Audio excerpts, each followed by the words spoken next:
on Dragon Ball Z. Okay.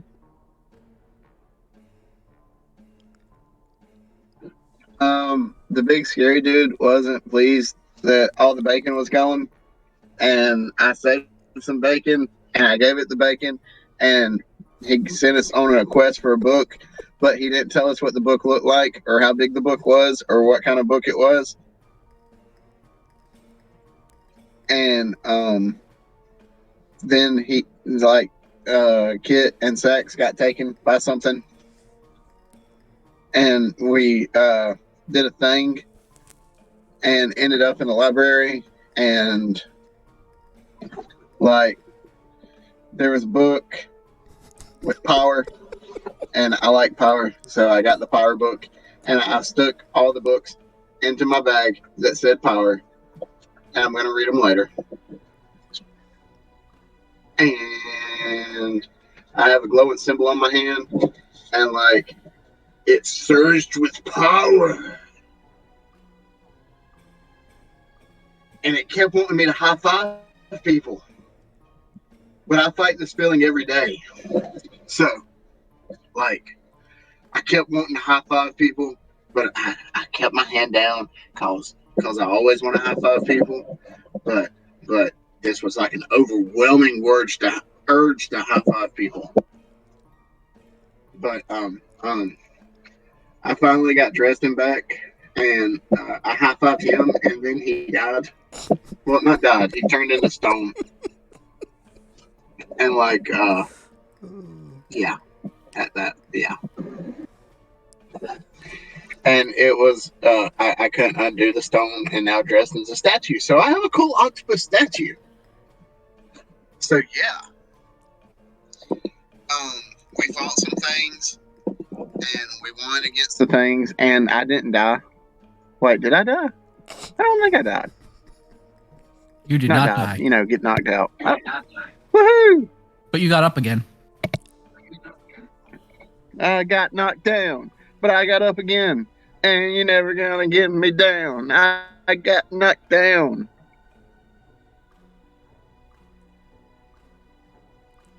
Okay, okay. We Was there found any? a golem, Mm-hmm.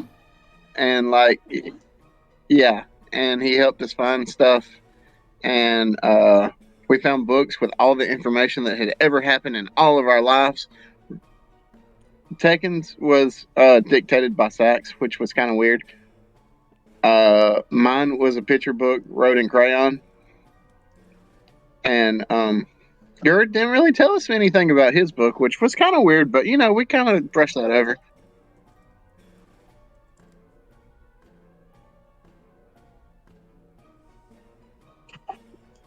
And we were almost dead, so we took a rest. You did.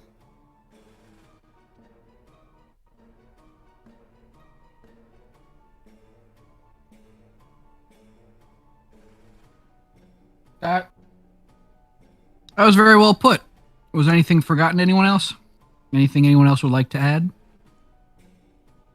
There were some golems, and Tortuga decided to put one together, and then after he put it together, he took it with him. And that's how he got through the door at the end. Because none of us said anything when it was like, how do we want to proceed? And it was like, I'm not saying anything, so. But luckily the golem was like, haha, peacefully. And then we got through, and it was like, yay, we didn't die. Yes, mostly. Gur was the one that properly recognized he needed to say certain words to get things to open. Then you all went in that room. And after you were in that room, well, after you attacked some things and made your way into that room, Tortuga moved some bookshelves out of the way and saw that there were some glowy runes around the room. And then you all took a long rest, if I recall.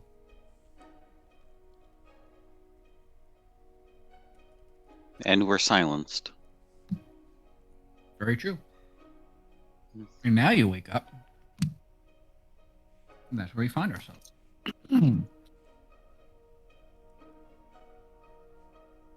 Bum, bum, bum.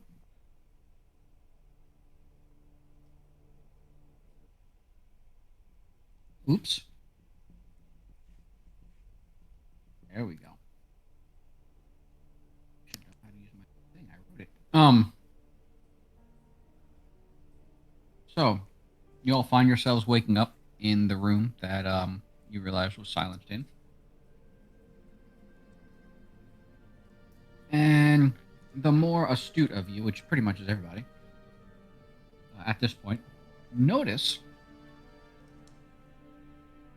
that the entrance that you took into here is actually gone. You notice that where the door once was, instead, a picture of a door. It looks like it's etched onto the door itself, facing the north wall from the room you're currently in.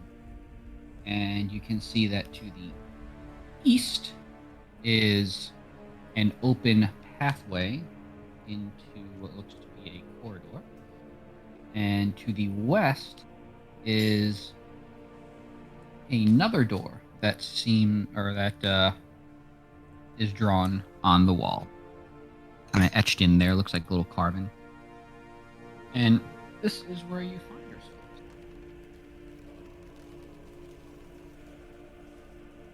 You do notice on the north wall, my mistake. So the west wall has the carving of a door in it. The north wall that the entry came from actually instead has a big number 12 on it. Red Monotro.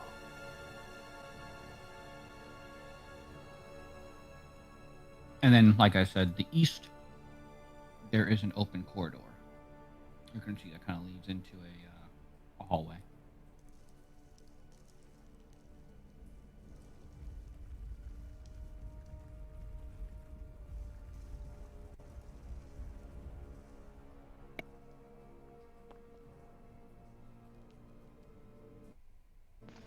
What about the runes that Tortuga discovered?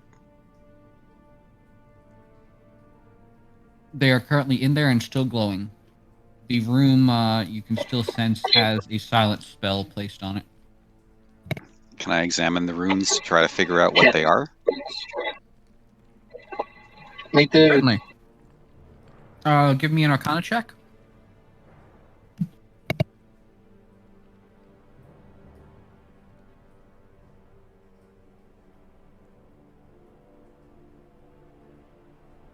That's a 17. I cast guidance too, so add a D4 to that. Cool. You check and you realize that they are binding runes, and one of the things that they are giving off is a silent spell. The other, is meant to keep something, once it enters the room, keep it from leaving the current room. Something specific or something us? Not you. You know Okay. it's something specific. It looks like there's a particular name. You can't quite make out exactly the name. You can tell that there's a name that's etched in, but it's in runes that you don't quite understand. But you do know that these are runes meant to keep a particular thing from once it gets into this room from being able to actually exit the room. Okay. I'm going to point towards the Can east. I What's that, Tortuga?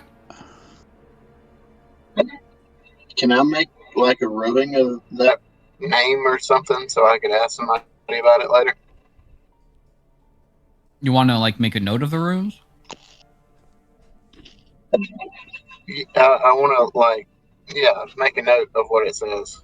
Yeah, Or sure. draw a picture of what it looks like, make a rubbing of it with a crayon or something.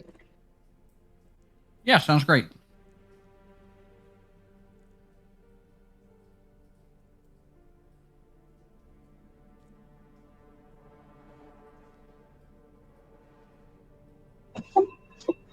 All right, so I did that. Cool deal.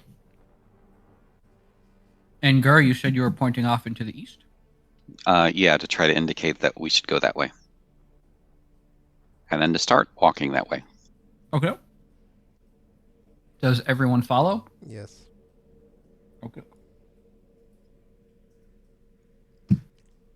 So you make your way to the east, and you get to another point, and there is another hallway that also bends off into the south. So you walk eastward, and then you hit a dead end, and to the south there is another room that you can actually see into. It's pretty well lit. I'm going to assume you all walk in there. Yes. So you go into this room, and it's about a 30 by 50 room. And you actually see that there is an outline of a set of giant double doors. So similar to the etching you saw in the first room you were in, but this one has two of those doors, and they're much larger, and it's etched into the west wall that is in this room. To the left and to the right of this engraved door, there are giant bronze golems. On the east wall, you see that there's a number 3 that is chiseled into it, similar to the 12 that was on the north wall in the first room you were in. And to the south, there is an open corridor with stairs that are leading down. The bronze golems look to be about 20 feet tall. Their bodies have been covered in a natural patina, just kind of showing the age of how long they've been around. And you see that on their chest, there's a round, circular mechanism that looks similar to a clock, but there are no numbers on it. There are just minute and hour hands that you can see moving at a moderate pace in a clockwise direction. But it doesn't seem like they're keeping any particular time.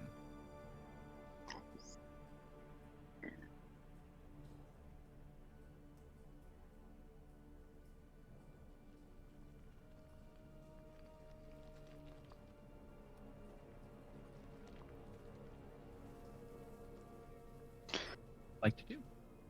I'm sure you're very proud of this clock-based puzzle. I'm not really enthusiastic about fighting two 20-foot-tall bronze golems. Opening to the south. What's the melting point of bronze? Sorry, what was that, Tortuga? What's the melting point of bronze? It's a good question. I don't actually know. 1,675 Fahrenheit. Dang.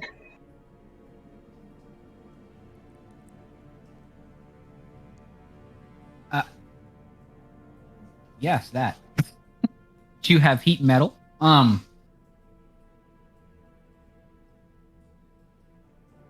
So yes, that is what you all see when you peek into the room. So yeah. Y'all let me know what you would like to do next. I would like to go to the south exit. You make your way to the south exit, which takes you down the stairs. I'm guessing everybody follows? Yes. Awesome. Unless no one else says they're not, I'm going to assume everybody else is. You wander down the staircase, and again to the south, so you head to the south, go down the staircase, and you hit another dead end, and you see to the west there is an opening. Looks like there was a wall that was kind of excavated, and you can see a little bit through, and it seems, it appears big enough for you to make your way through one by one.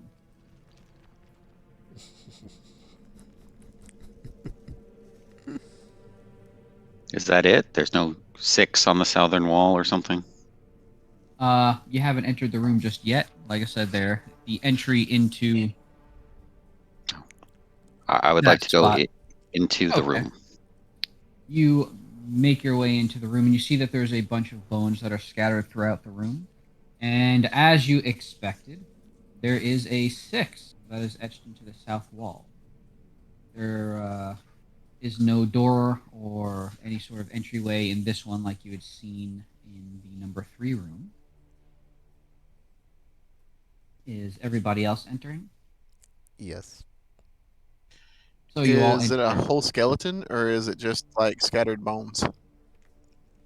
It actually, uh, it looks like a bunch of different bones, from a bunch of different bodies and potentially different creatures that have been strewn about.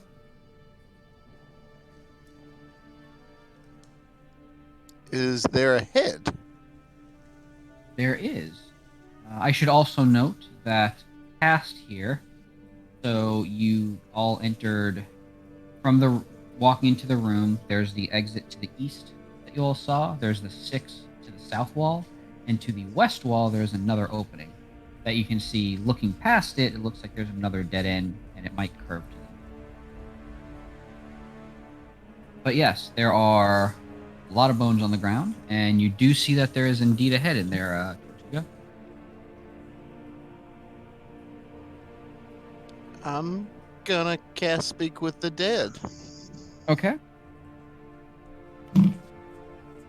You go to cast Speak with the Dead, and all of the bones actually begin to rustle. And the head itself actually floats upward into the middle of the room and looks directly at you, Tortuga, the one who casts Speak with the Dead.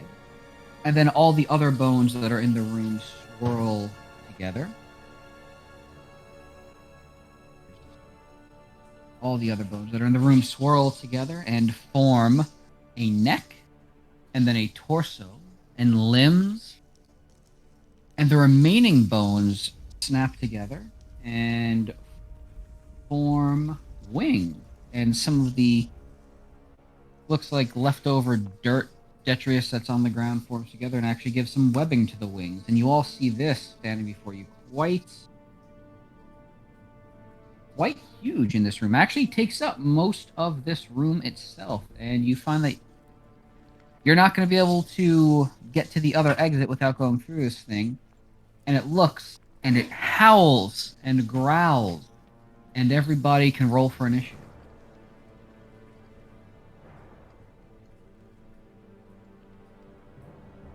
Well, dang.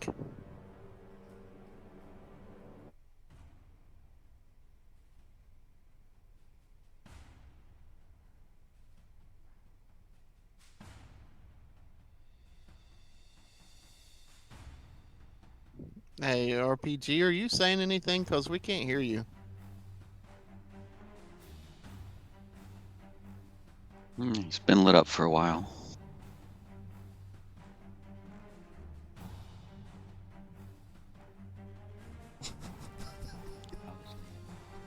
Just listening in.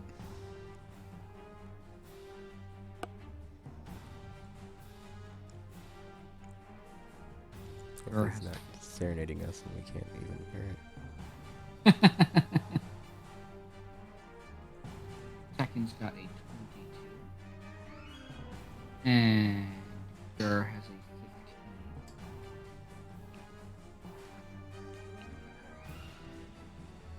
Tortuga has a 9.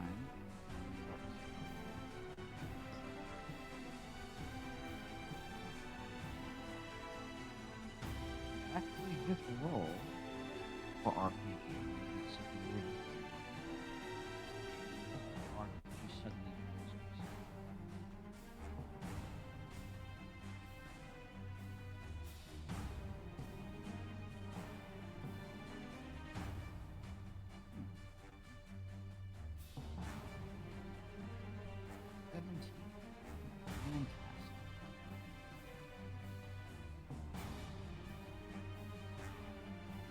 With this roar, so after the creature roars, there are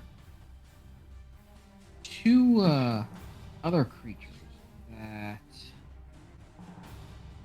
from some of the remaining bones that are on the ground, you actually see raised off.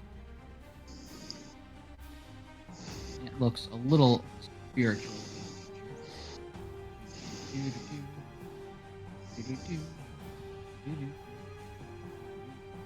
Bing! There you go. You see two of those standing next to this bony-looking dragon. First up, have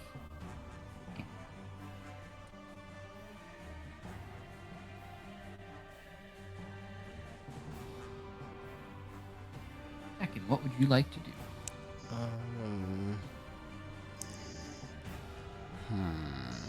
I guess I'll attack the smoky underling creature thingies. Okie doke. So there are two, one to the left of the dragon and one to the right of the dragon.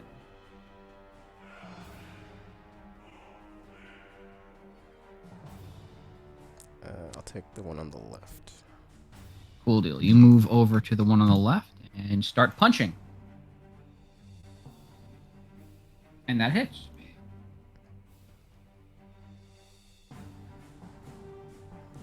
Okay, 6 points. 14. 29 damage. Oh, nice. Oh, that hits too.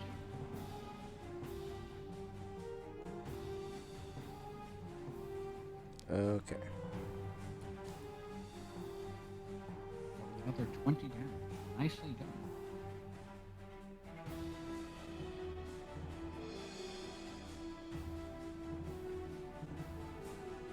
You notice that its etherealness or ethereal smoky nature seems to be a little less here. It's a bit more incorporeal. You think you've done a good amount of damage to it. Up next, we have Sax, except Sax is not here or is having technical trouble. So, we will say, since Sax is here,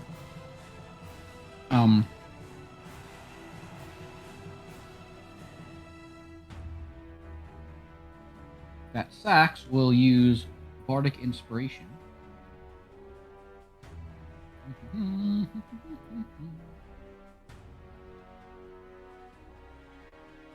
Yeah. Bardic Inspiration on Gur. Cool deal. And after that, it is now Gur. Gur, what would you like to do? There is one fairly hurting spiritual ghosty creature to the left. There is a bone dragon in the center. And another one of the spiritually creatures to the right.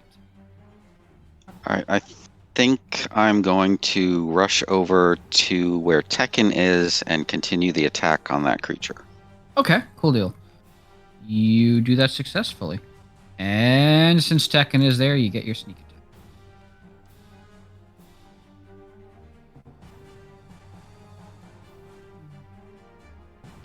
26. That will hit.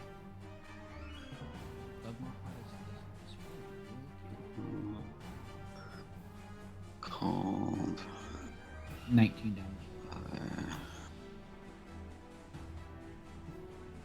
Actually,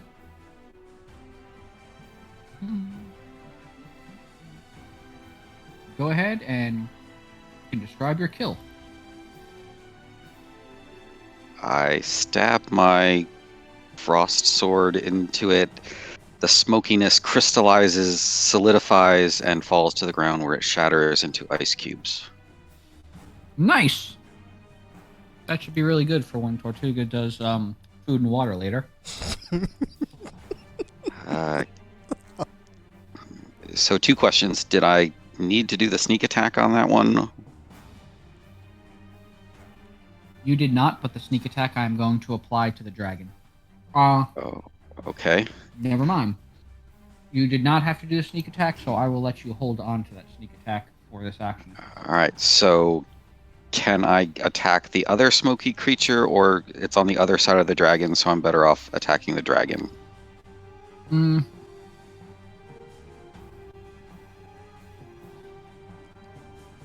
You're better off attacking the dragon.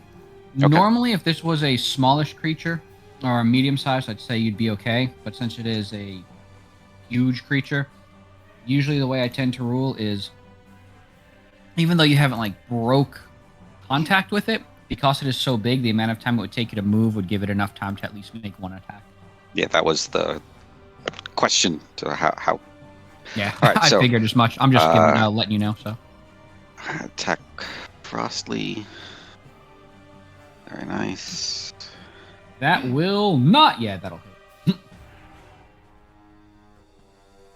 And then I assume you're going to apply your sneak attack to that one. Yes. That'll be 32, 36 now. Okay. And then bonus action with my other sword. Is that high enough to hit? A 23? Yes. It is.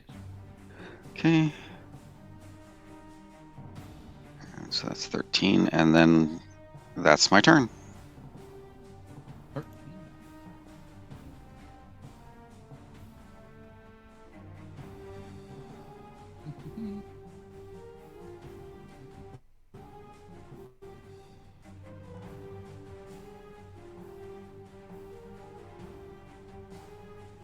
One of. So at the end of your turn, the bony dragon actually beats its wings. Can you give me a... And you feel a powerful wind come through. Can you give me a dex save, Gur? And Tekken, both of you? Dexterity save. Is that actually a 17? Oh, yeah. No, my Okay. talent works a little differently. It's only on like skills Okay. that I have proficiency in. Understood. So Tekken, you managed to bounce out of the way. Gur, you take 14 damage and find yourself knocked prone as the sheer wind pressure gets the better of you. Okay. Then the next shadowy creature.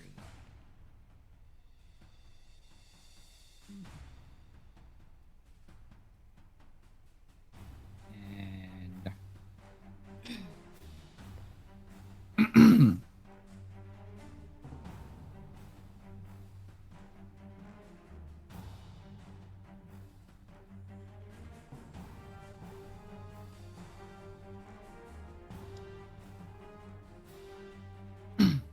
it actually moves to, excuse me, make contact with you, Gur. And it reaches out with a hand, and you feel very, very cold for a moment. But, lucky for you, cold seems to be your thing, so not much.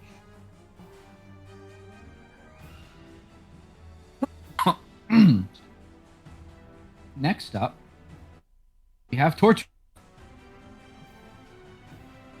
Yeah.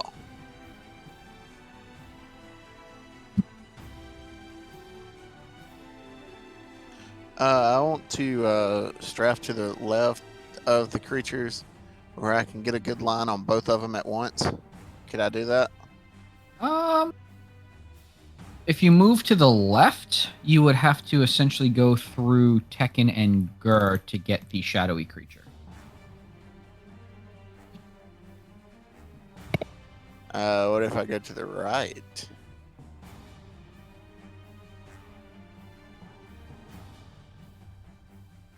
If you go to the right, then you should be fine. You would be able to get I will the strap to shadowy the right. creature. Okay, sounds good. You move over to the right. And I will cast Sunbeam from Dust Crusher. Oh yeah, you do have that, don't you? Sounds good. Dex save, yeah? It is a con saving throw Oh, con save. of 15, and undead get a disadvantage on the throw.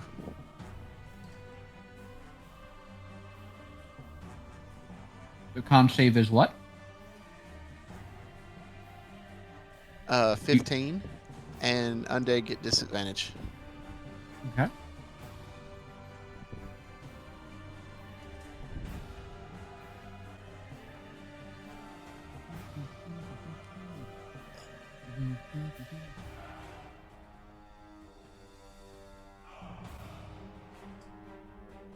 Oof.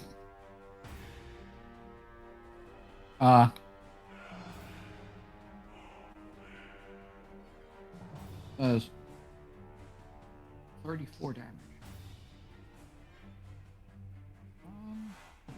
Let's.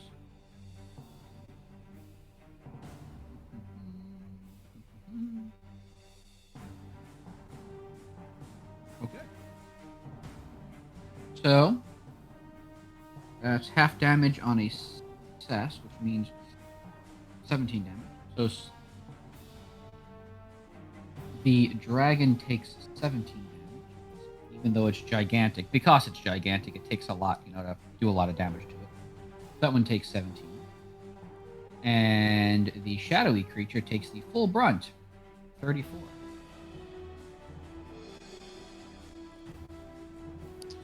And while concentrating on that, I will hold another hand up and cause my spiritual weapon to appear, crush into the face of the dragon. Okay, make your attack. That hits.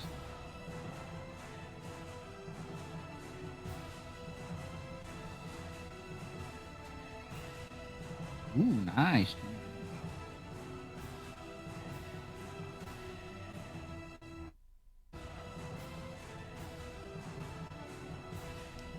Yeah. Is that what you're doing for your turn? Yep, that's it. Okay. At the end of your turn, the big dragon swipes its tail towards Tekken. And Tekken, you take 16 damage.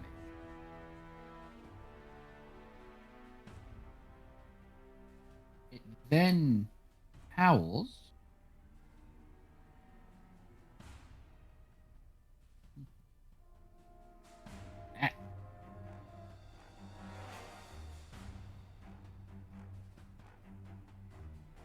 And more creatures pop up from behind where the group is, and they look like this. Now, the bony dragon. There we go. Seeing that it is close to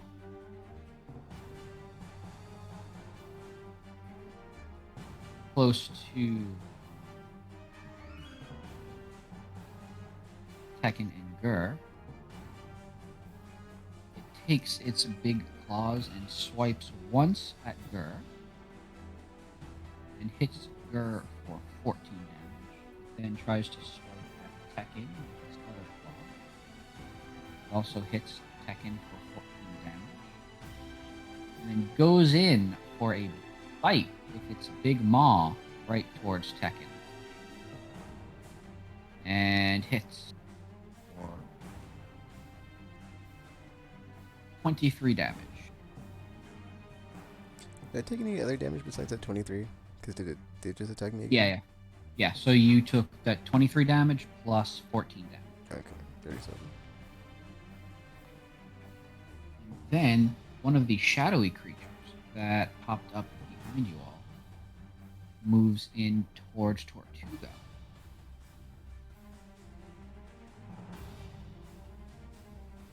Warding flare. And- Yay!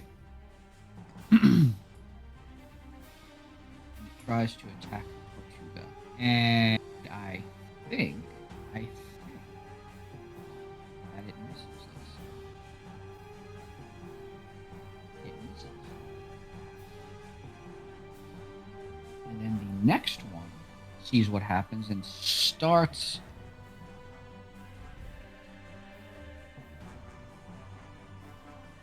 howling. If everybody can give me a wisdom saving throw. Oh, nice.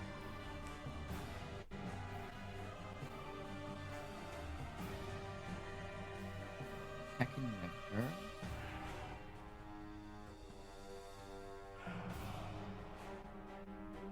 Two go. And Sax here. Wisdom save.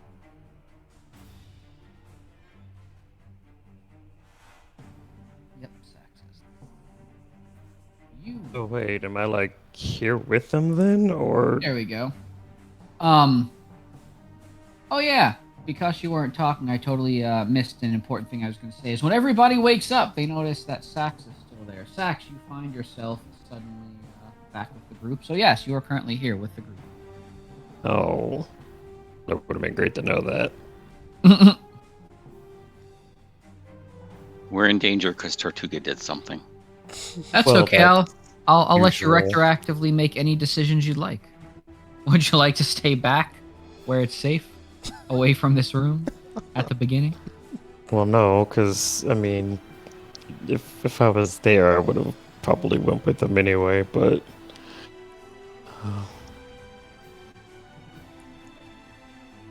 That's okay. Hey, Sax, I did a thing, and now there's a dragon. yes, well, that sounds about on brand. And now it's back to Tekken's turn. Oh, okay. Is the smoke monster on the right still there? Mm-hmm. Okay, I'm gonna type that now. There's a smoke monster to the right, and there's two shadowy monsters behind the group. Where's my thingy? There we go. Okay.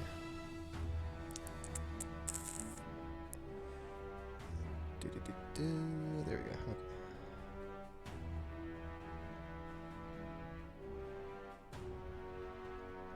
That'll hit.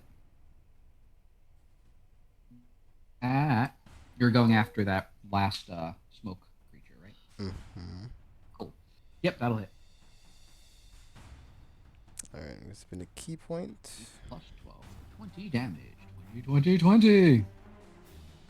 Where is arm strike? It'll hit. Nice. 12 plus, that will also hit. Alright, one more. Yep. And that's my turn. 13, 23 damage. Oh. Would you like to describe your killing punch on the smoky creature? Not necessary, just asking. No, because I can't think of a way to like dispatch an ethereal vaporous creature. Yeah, sounds great. Next up, He punches have- it until it dies. Well, it's already dead, I'm assuming, because it's a the ghost. I mean, it is undead. That's a discussion that does not happen in combat. So what's the word? We'll say Tekken's bright presence shone some light on the smoky creature. Next up, we have Sax. Sax, to take stock of the current situation, there's a giant bony dragon in front of you that both Tekken and Gur are in front of attacking. And there are two shadowy creatures that are behind you all. Two shadow creatures behind us. How close is everyone in terms of surrounding us?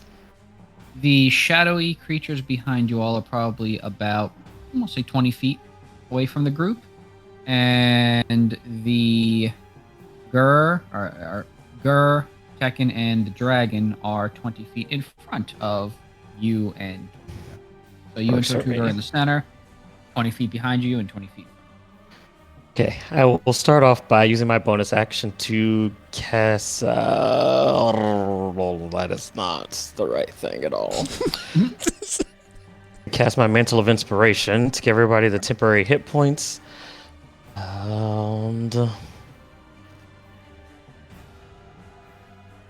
And for my actual action, variables? 14. Okay.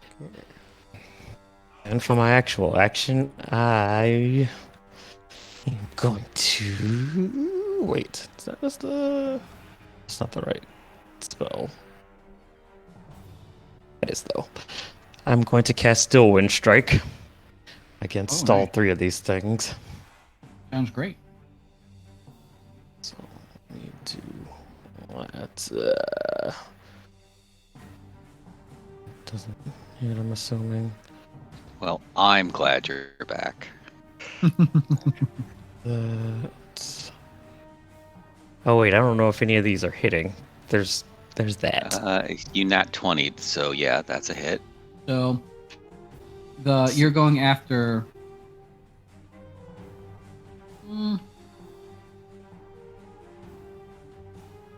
So you didn't state which one was hitting which, so I'm gonna DM shuffle this and say that I will prioritize lowest with the lowest AC, and we'll just go up from there. So you have hit all of them.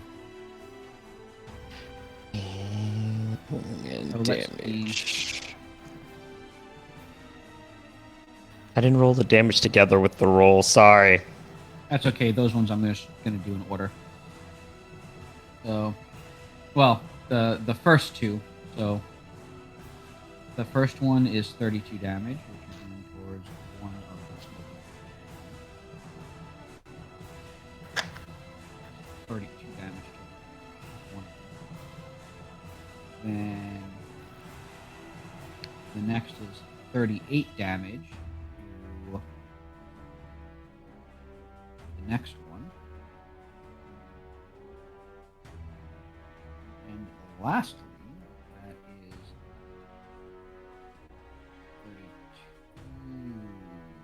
31 damage. 30. Nicely done. The two shadowy creatures look to be doing very poorly. Hilariously poorly. Good. Is there anything you would like to do next? Uh, Or is that your turn? that would be my turn actually. Okay. At the end of your turn,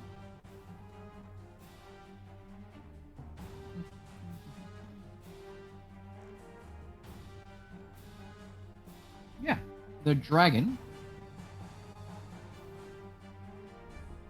beats its wings again. Can everyone give me a dex save again? Or, sorry. Just Tekken and Gur. Oh, yeah.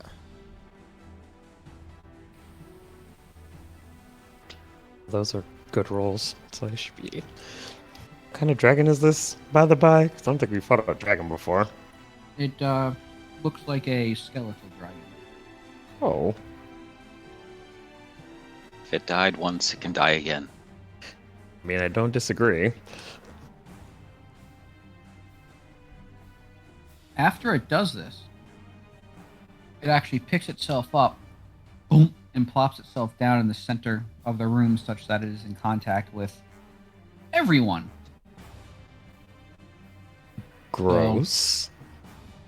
Now the dragon is effectively separating Tortuga and Sax from Gur and Tekken.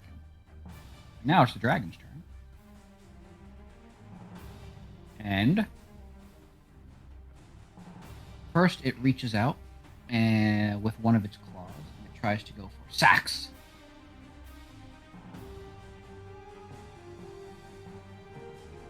Actually, nope, hit. Just Sax, you take 14 damage. It then tries to claw Tekken. That one actually. Oh wait, that's not how I even do that. Get together. Oh, yeah. That one misses Tekken, and then it tries to bite Gur.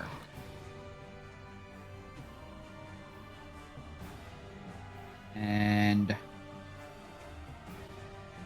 it bites Gur extremely strongly. Gur, you take 27 piercing damage, and as it bites down, you actually feel a surge through you, and you take 10 lightning damage. Skeleton can harness lightning, eh? That's Now, wonderful.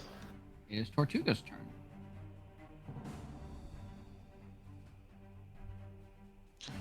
I'm gonna keep up my sunbeam.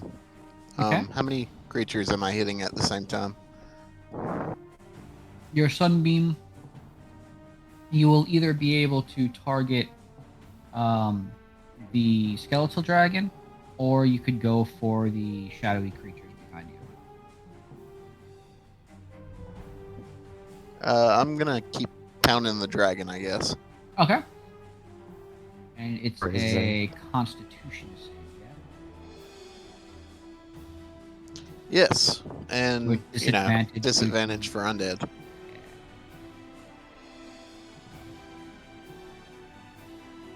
I would like you to know, even with disadvantage, I got a 31.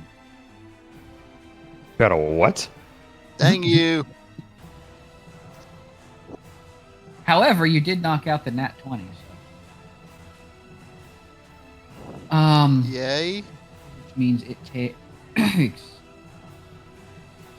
damage. And I'm going to smack it in the face with a spiritual weapon again. Okay, go ahead and give me that attack. That'll hit. Yay! 21 damage.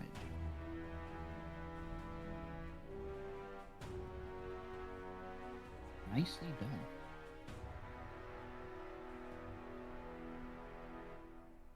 Is that your turn? How's it looking? I mean, It's I it's mean- actually looking so it's a good question. So it seems to have slumped a bit. You can tell that y'all have given it a pretty good beating right now. It might be on its last legs, even though it's undead and it's been on its last legs before. It's definitely we've not chipped a few looking good. bones. Yeah, you've put some notches in it. Most certainly. And at the end, Yeah, that's it for me. okay, at the end of its turn, it swipes its tail at you, Tortuga. And oh my gosh, I have to double check. Nope, hit. So it swipes its tail at you, Tortuga, and you take 16 damage. Okay. Do I need to do a con save for Sunbeam? It's concentration, right? So yes. So in this case, you need to get 16 or higher.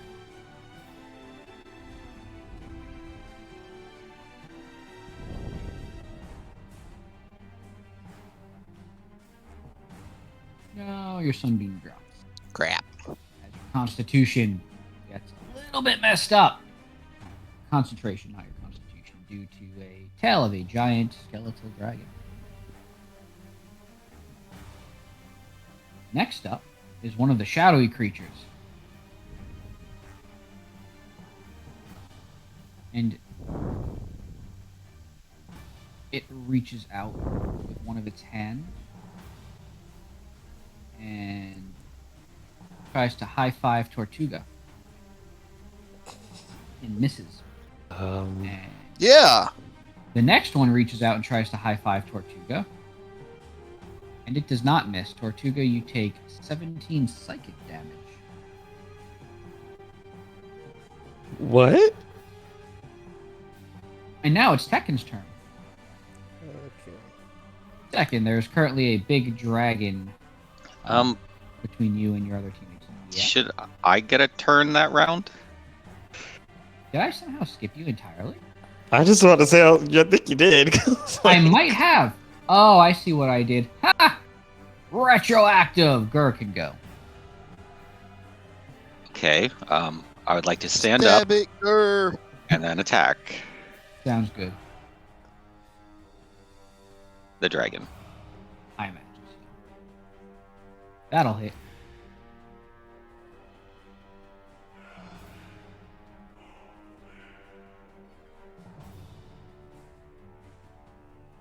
Dun. 13. Oof. That's terrible. Okay. Wow, yeah, you rolled pretty low for all of those. That's even worse. That will not hit. That's bad.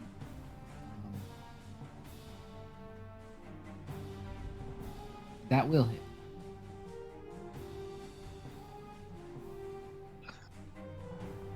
All right, that's my turn. You can go back to Tekken now. Okay. Tekken! You're up. All right, I want to attack the bone dragon. Oh, dragon.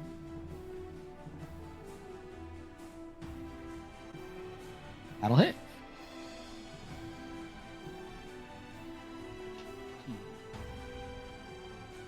This will be a key point. 24 damage. And strike.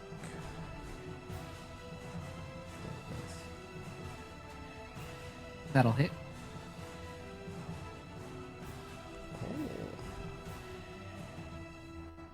Oh, nice. And And that is Nice. my turn. now, if you would like, you may describe your kill. Oh, nice. All right. I pull back a punch, and then I strike it on the tip of its nose, and then it starts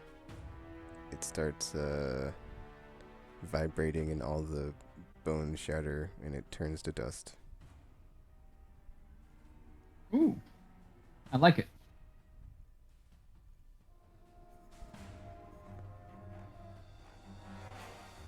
Next up, we have Sax. Sax, there's two shadowy creatures behind you. Wonderful. I'll cast Shatter. And they need to make a 19 con save. They do not.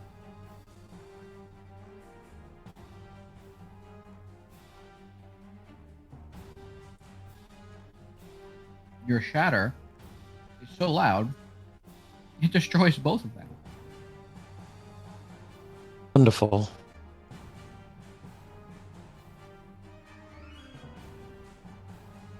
Dun dun dun! Success! Combat is over. You all have defeated the big old thing in this room. There is a big pile of bone dust left behind from where Tekken obliterated the dragon with the help Wonderful. of his teammate. I would like to collect some. You go in and you Same here. collect. Okay.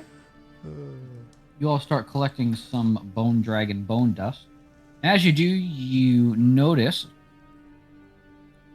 that there are a few corpses of rats that seem to have, or that I gotta stop saying seem. Corpses of rats that were mixed in with the bone dust. You think that they may have actually been inside of this skeletal dragon. I mean, did it eat the rats? Because it's like made of bones. Do they need to eat? It tried to, and then it just like kept, it was a thing every night. They tried to eat the rats. Ah.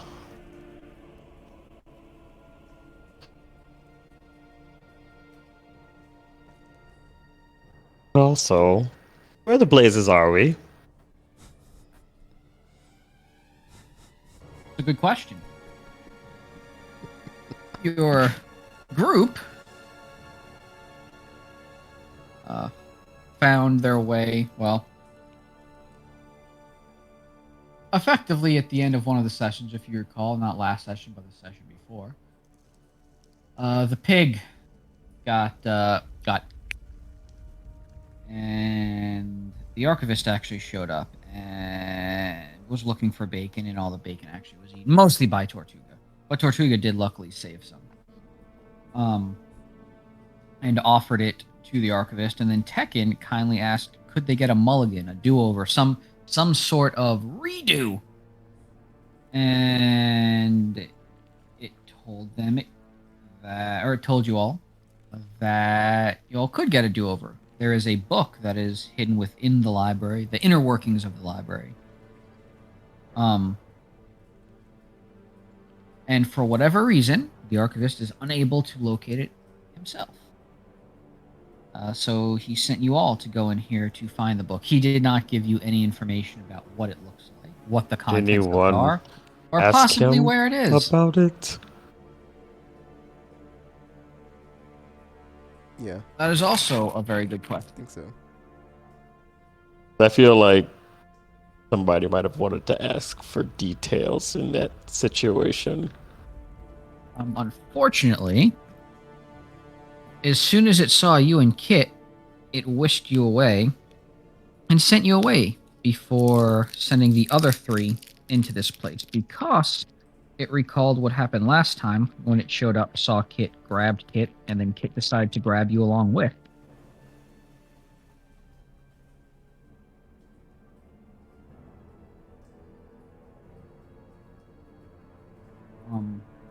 So yes, your group has been going through this area, trying to figure out what's going on and trying to find this book.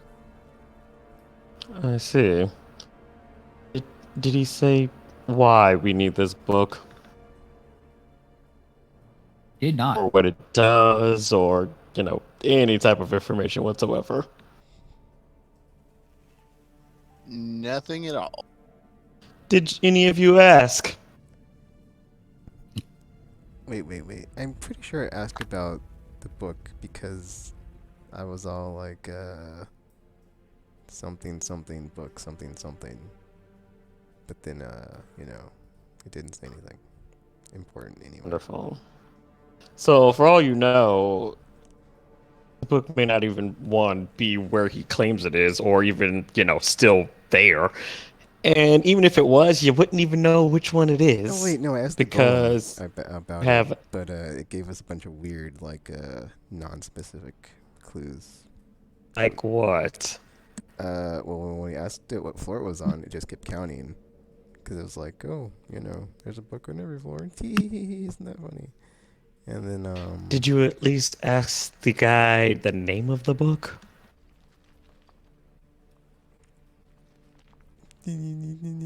I'll take that as a no. Wonderful. So basically, Oh, I care about the. You're book's on a name. you're on a fool's errand because now we're inside this place where you don't even know what you're actually looking for, or if you already have what you're looking for. And why exactly are we in this dungeon place now? If you were in some library the first time? Because the pig died, and then I was like, so can we get a do-over on that? Since whoopsie, accidents happen, and this was an accident. So is this quest to find more magical bacon for him? I don't know, maybe. Just Wow. asked to find a book. Yeah, but which book? We were just asked to find a very non-specific book in a library. Yeah, once again, when you say that out loud, do you not see any problem with that? We didn't know we were gonna go to a library at the time, So But you should have at least asked what it looks like, just in case. The name of it. Don't literally confuse us any with your we didn't information. have time. He just sent us in and left us. There was no asking period. Do you even know if Every- the book is at least magical? Beats me, probably. I don't know. Honestly. Tekken, did you have a book that you were excited to show off to Sax, or are you gonna hold on? I did for want now? to show Sax this book. There's this book about me, but it's not all liar, liar, pants on fire like the rest of your books. But it says dictated by I mean, you. my books aren't on the front. lies. They're just embellished. There's a And difference. it's like keeps on going. It's weird. It's a whole thing. Here you go. Look at it. Yeah. I obviously didn't write this. Don't. I mean, the bottom of the book. So you look at the book, and the front of it looks really, really nice. And it just says Tekken as underneath there. Then it says as dictated by Sax. Mm.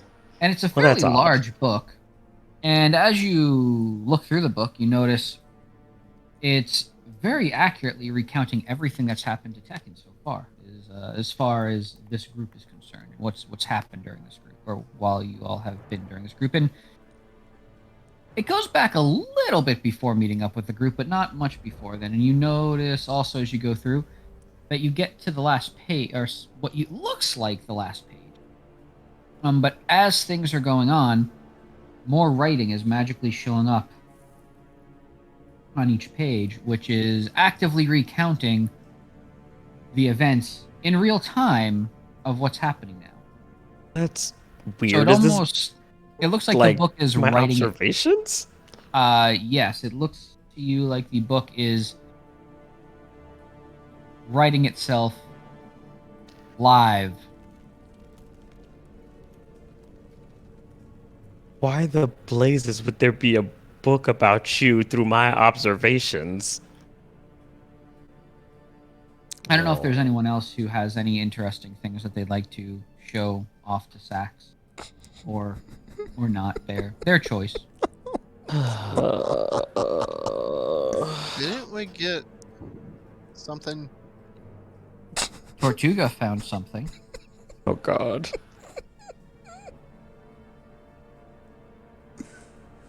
Oh man, what was it? Tortuga also found a book, and the cover said Tortuga. Mine has crayon on it and glitter. Huh. And Tortuga shows you the book, and in a similar fashion, I assume you show the book to Sax. Yes, Tortuga? I guess so. Okay. I mean, you don't have to. It's your choice. Yeah, I give him a quick glance at it.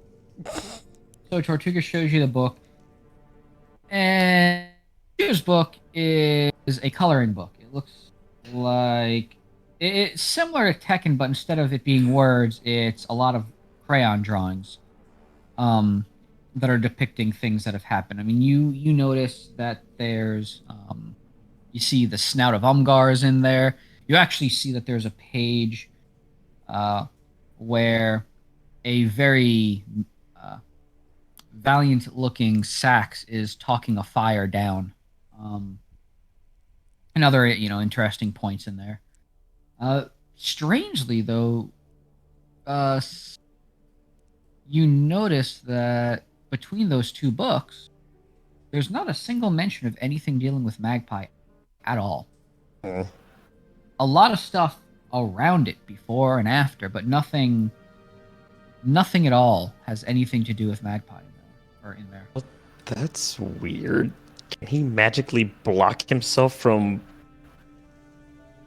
Wait a minute. By chance, did you guys come across a book that might have been from that archivist's point of view? I don't think so. Not yet. Didn't look.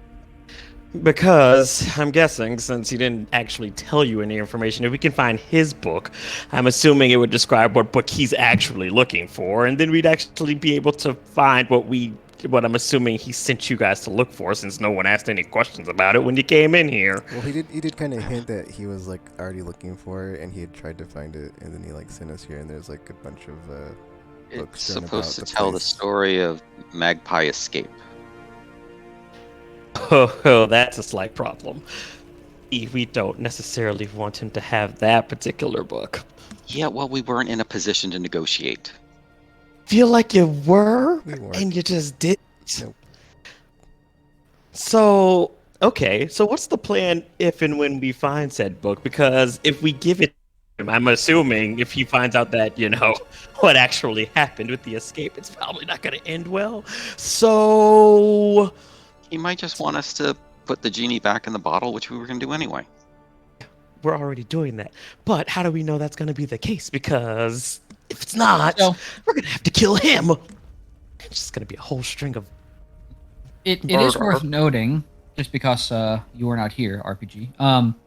The group or the archivist mentioned that one of the things he is in charge of, aside from the general workings of the library, is maintaining the library's collection.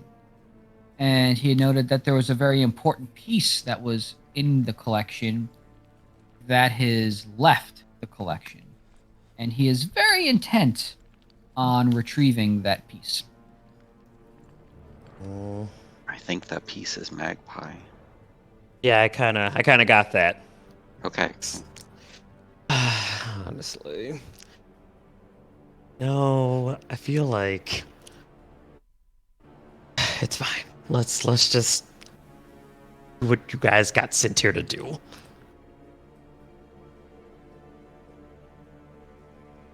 So yes, after all of that, you find everything there. You see that exit still to the west. That goes to a dead end and then arcs off to the north.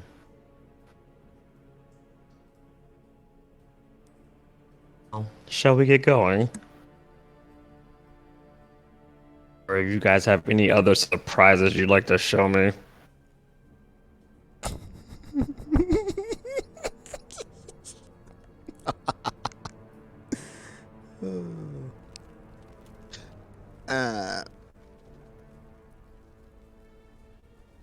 I mean, I have another book, but I'm gonna give it to kids, so Oh gosh. It's basically the same, but just not the same because it's not like never-ending story. I stole a book that gives me magical high fives. Of course you did. Are your high fives cursed now? Not cursed per se, but they do turn people to stone. That's a curse. Honestly, How- I just You drew a circle on the floor, right, Tortuga, and then that symbol started glowing on the back of your hand, or the symbol started glowing on the back of your hand. I And then did, you didn't I? you that's what it was. The symbol was on the back of your hand, and then you etched that. Took about a minute, and you drew that circle in the ground. And then that's when you started feeling like you just had to high five everybody around you. and then no poor one thought to Dresden. stop him before he did this. He was on fire at the time, so there wasn't He anything was I could do. on fire at the. You know what? It's fine. I'm gonna stop asking questions. I See? There's a book with like a Grr, map of all you're supposed to be like all our previous- keeping these guys in I was line. trying to figure out how to solve the puzzle, looking at the magic books, and they were reading them. Well, somehow he ended up on fire and with a petrifying touch during all of this. Yep. Yes. Headaches. Headaches is Mhm. what you all give me. Okay. I guess that's yet another problem we're gonna have to solve later. How many curses are you up to now at Not this really a point, problem, Tortuga? but it is pretty cool. Except the fact that you can't touch people. Well, Oh yeah, I can touch people. Look, I mean, look. The mark on my chest is gone at least now. oh no, those marks came back. Came back when we You, went through the door. Yep. Ah, crap. Which reminds me, roll for. No, I'm just kidding. You know how hard I You- was not saying that all night?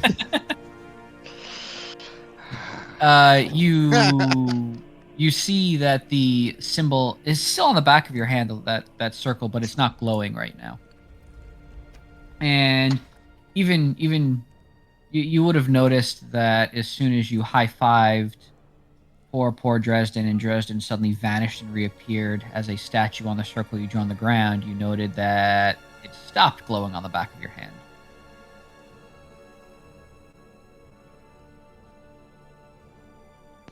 Does that mean Dresden is So I got to okay? draw another sigil to get the magical high five back. I feel like you should not do that. At least not for the time being.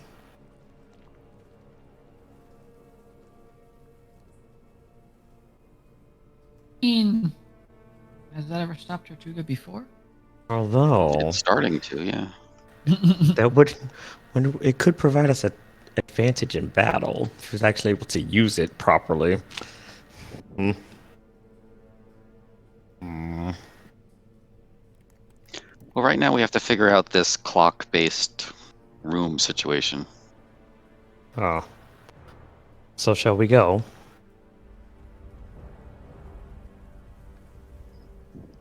We Yeah. shall. Okay. So, you all make your way to the west of this big room. Mm-hmm. And you notice that there is another hallway to the north, so you go through the north and you end up in another big room. And this room has a actually goes up a big cliff. That's the word I'm looking for. And you all are at the bottom of this cliff. And it is looks to be about a 20 by 30 foot area. And to the north is a very jagged wall. It's got a lot of nooks and crannies. And it looks like you can continue forward if you got over this wall. The wall itself looks to be around, you would assume, 50 feet tall. All right, so a little acrobatics check, and I should be able to climb this thing. Alrighty. Yeah. Sounds safe. Go ahead and give me. Doesn't someone?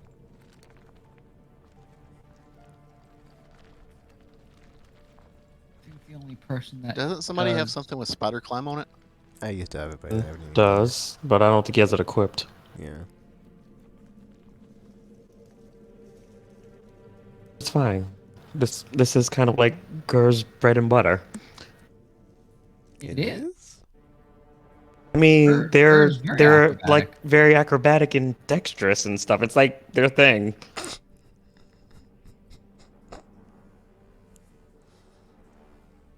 So let's go ahead and have Gur, if you'd like. Yeah, that's more than enough. See?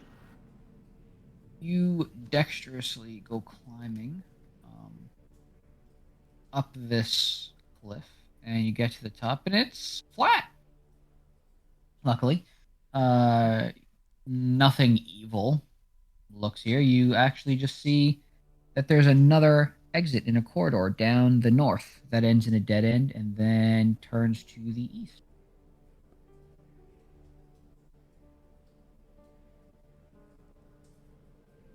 I should note, not that I really had to say at this point, because I'm sure Gur noted, but on the west wall of the room that all the group was in, with the big cliff, there's a 9. Yeah. All right, so the rooms at the 12, 3, 6, and 9 position have those numbers where they should be. And in the eastern room with the 3 on it, there are 2 20-foot bronze golems with some sort of clockwork mechanism in their chest. Correct. I have no idea how to solve this puzzle, but at least I can identify a clock as involved. You said they had a clockwork mechanism in their It- chest. Did it have a time on it? Yeah. They seem to be spinning clockwise, but not really in sync with time. Correct. Oh. There were no numbers or anything that were on them. They were just a mechanism that appeared to be like a clock without numbers, and the hour and minute hands were going clockwise. Is it possible that we have to go through the rooms with the numbers to make them appear on the clocks? I don't know. Just it has like clock-like things as part of it. I don't know how it all works together. Wonderful. Well, I guess the only way forward is forward, so we'll figure it out as we go. It's worked well for everyone so far. I have Right. 50 feet of rope I can help people try to climb. That works. 'Cause I'm not as acrobatic as you, so probably for the best. Since you leaped and bounded, if you're going to use the rope, I will say that everyone can just give an athletics check to pull themselves up with I'm advantage. not great at that either. Toss So of the there's rope. that. Let's see, athletics.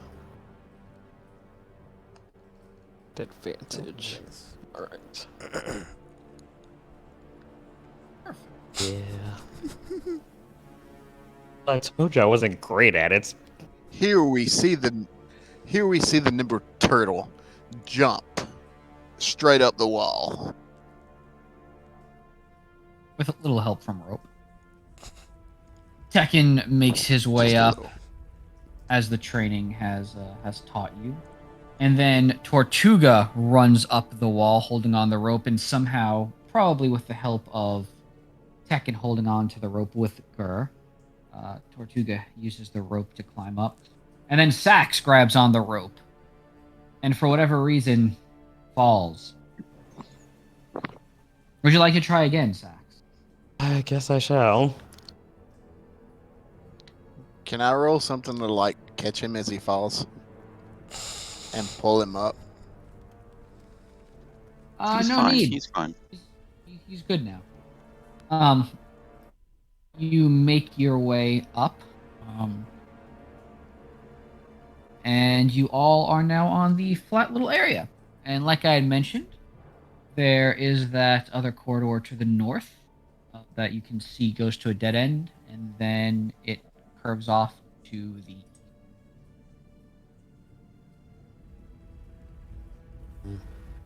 Is that the only, I guess, exit or whatever? Correct. That's all that y'all see right now. Guess that's the only way forward. It's like, So,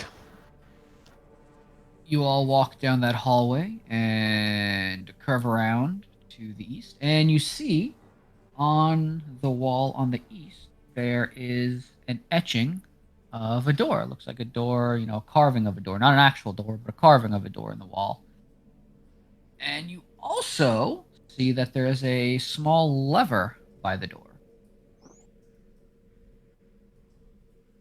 huh.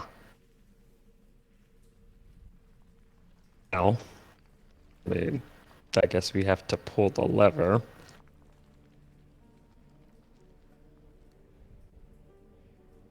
I don't know. And You bu- tell me. And by I we, call you not mean it. Tortiga, right? Bad things happen when I pull up.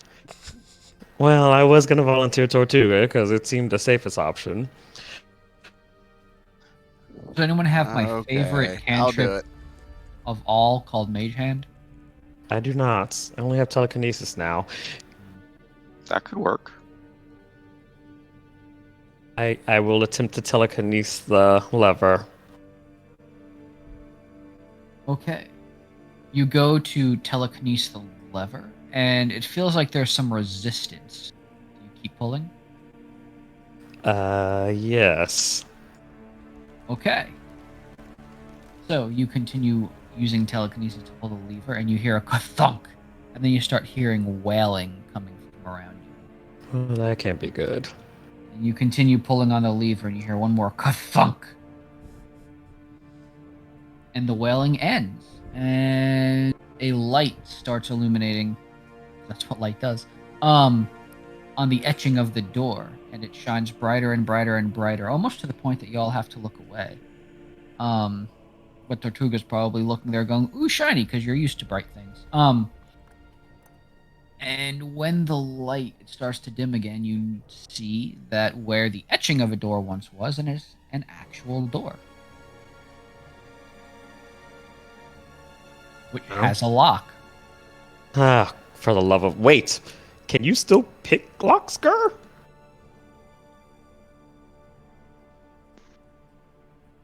I'm kind of insulted that you would ask that. Well, no, I'm asking because I know you changed your fighter thing around a bit, so I didn't know if that was still like a skill you possessed. Well, then, Yes, I can. you'd be so kind. Sleight of hand with advantage, because I imagine you always have your thieves' tools with you. Yep.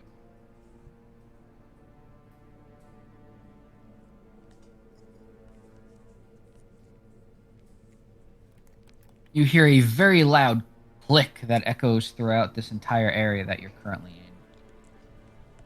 in. And the door swings open.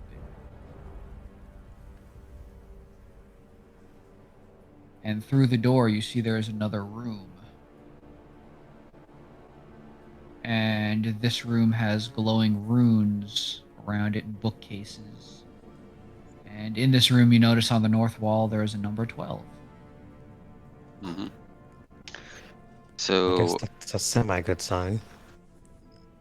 I'm going to ask Tortuga for that copying of the runes thing he had before and make sure we're in the same room that we started in.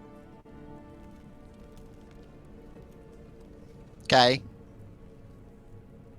You look, and unfortunately, you can't read Tortuga's handwriting. No, I'm just kidding. Yeah, Sounds you about can. right. You can tell that these are indeed. This is the same room. You can also see that there's the exit to the east that curves off to the south. So is this Okay. whole area just like one big clock? Is that what's happening right now? We ran around in a giant circle.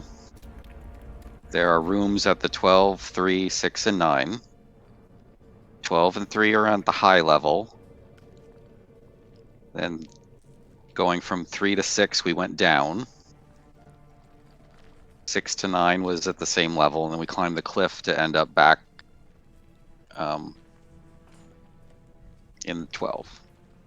So 3 should have the bronze golems we can check out. And maybe now that we've converted the doors to normal, maybe the the clock bronze should be operational. In theory. I have no idea at this point. Well, there's only one way to find out. Although this room with the books, is this the same one that you guys got the other books from, or is that at a different place? That was a different room. That was a different place. This room is actually silent, so obviously we're talking telepathy now. Yes. Yeah, I was just assuming that Sax cast the telepathy. Yes, I keep He's done re-upping every it. single time. Yeah. The runes keep the silent spell up and are designed to keep something trapped in the room. We don't exactly know what it is, but Tortuga Oh. took note of the name. What is the name? We can't read it. Oh, that's never a good sign. What language is it in? Magic. Can I give it another look? Magic. Or is that something- No, thanks, Gar. That's helpful. Can I see the notes? Well, it's also the runes on the wall here. Oh, can I examine said runes then? Sure. Do you need to do a check or something? How do you go about examining them? Do you look at them real hard? Do you see if they look like a language you might know? Do you try to Yes. see if you remember anything? Okay. Wait, you look at them real hard? They look like glowing runes. No, I meant. Oh my gosh. I gotcha. Yeah. Go ahead and give me an Arcana check.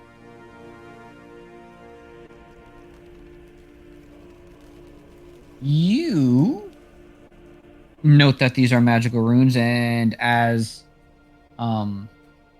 as Gur noted, they are indeed runes for binding something and also a silence spell. Looks like they're kind of interspersed, intertwined within each other. You do recall that this language looks a little somewhat similar to something you saw a long time ago when you were younger, back with your. Actually, this is me going out of character for a second. Is the DM asking an actual question because I have forgotten? Did you know your demon or devil parent? Technically, no. My mother would have done all the interacting in that regard or holding on to any of that info Okay. stuff. You remember that there were some books at home, though, that had symbols that looked very similar to these. It looks a bit to you like Infernal, but not quite. You're not sure if this came from Infernal or if Infernal came from this, but it does look That's- similar to what you know as Infernal, or Yeah, that might actually be a bad similar thing. to books you've seen at home back when you were young. Well, that's not good because binding and a silence spell and the potential for something at least somewhat demon related is probably holding something not pleasant back. So, yeah, that's not good. That is most not good. Yeah, well, at least we know if we're chased by something like that, we can run here and it'll get trapped. Yeah, that's a great plan, provided we can outrun it and not be violently murdered. We don't have to Cool. outrun it, we just have to outrun the turtle. Fair enough. What? But Oh, well then.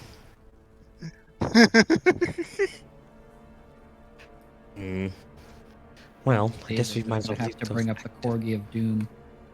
Let's check out those golems you guys were telling me about. yeah. We didn't examine them because when we examine things, they tend to come to life and attack us. Fair enough. But there's nothing else, so I guess we'll go east. The one time I make a puzzle where you just lick the golems and it solves everything immediately, and you Lies. just keep on walking. I go and lick the golems. Please don't do He was obviously lying. Tortuga, stop They lying. taste like bronze. that. Bronze. Can we know for sure though? Yes, we can. No, for sure. So, you walk into the room that has a big. I assume that someone we're stop going me there. if I'm wrong. You walk into the room that has a big 3 on it, and you see the golems. Do you approach the golems? Oh, that seems well, unnecessary. The golems were flanking an etched door. Yes. Now that we've pulled the lever, is the etched door really an etched door, or is it a real door? It's still an etched door. All right, let's look at these golems. You go near the golems. And they start speaking. The first person that goes near one of them looks Hello. at Wait, did you- Tortuga. Did you It guys looks not right at think to Tortuga, try that first? and it They're starts 20-foot tall bronze golems. No, we stayed away from them this time. I mean, don't get me wrong. Like, I understand, because that would be my usual plan of action. But I'm just, if they're like guarding something, I feel like someone could have at least said hi from a distance or something. Well, to see we if they wanted to talked. do a little more exploring first. We're here now. Okay, I'm sorry.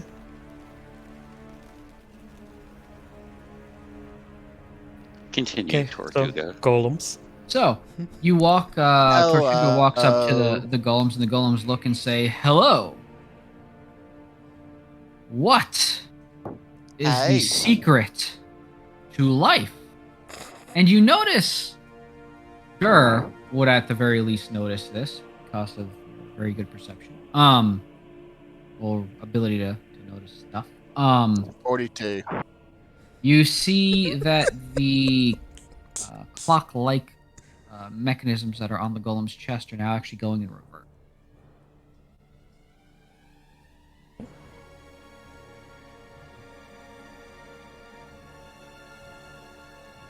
42. Nothing happens. When you say 42. Wait, did you guys go in order of the numbers when you traveled through these rooms? Well, we went clockwise, starting at 12, 3, 6, 9, then back to 12, and now they're 3. And then they started going backwards once we did that. And yes, you notice that the little mechanisms on their chest are now going counterclockwise. The secret of life is time spent well with friends. Oh. You say that, and the golems actually nod their head, and the door that is etched starts glowing brighter and brighter and brighter to the point that you feel you have to look away. Except again, Tortuga, you're used to bright things, so maybe you don't. And as it goes away and starts to dim, you see there's an actual double door in front of you. Can't believe I'm going to say this, but good job, Tortuga. Holy crap, did I just solve a puzzle? You solved the puzzle without doing the other part of the puzzle, because your joking response was indeed the answer. You accidentally solved the puzzle. I mean, we don't know Also, that it was puzzle. accidentally, so, you know, it could have been intentional. Were you? Well, before I say anything, I'm going to ask if anyone wants to do anything else or just head through the double door. I would like to go through the door. Okay.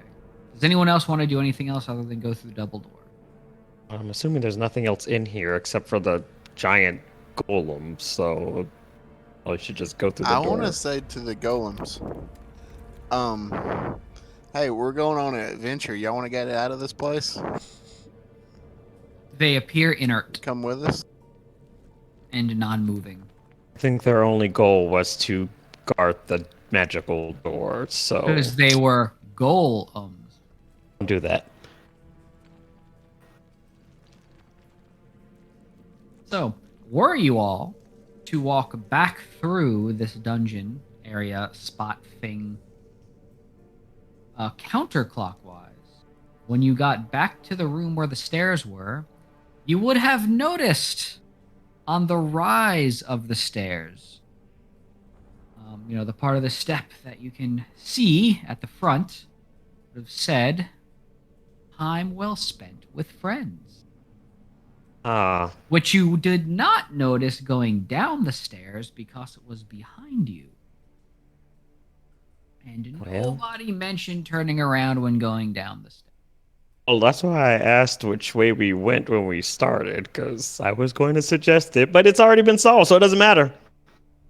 And Tortuga, being the friendly portal that he is, actually just gave the answer without having to figure out what the answer was.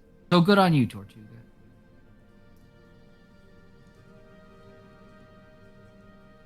Now we go through the door then. You walk into this room, and it's a big empty room. It actually looks to be about 50 by 50 feet. And in the center of the room... Wait, does it make sense geometry-wise? What do you mean? Like, we went around in a big circle. So would Oh, this yes, room fit in that circle, or are we talking extra-dimensional? This would fit in there, given the space of everything else. Well, there's magic in this world, so I just... That's a fair question. It's a fair don't question. wanna assume. Yeah, this one fits. So you walk into this room, and there's nothing else in this room other than the center of the room is an archway, and the archway has a swirling portal in it. And you've seen portals like this before, and you know that they're portals. They lead somewhere, but but where this one leads, you're not sure. No. Is there anything else in the room other than this archway and portal?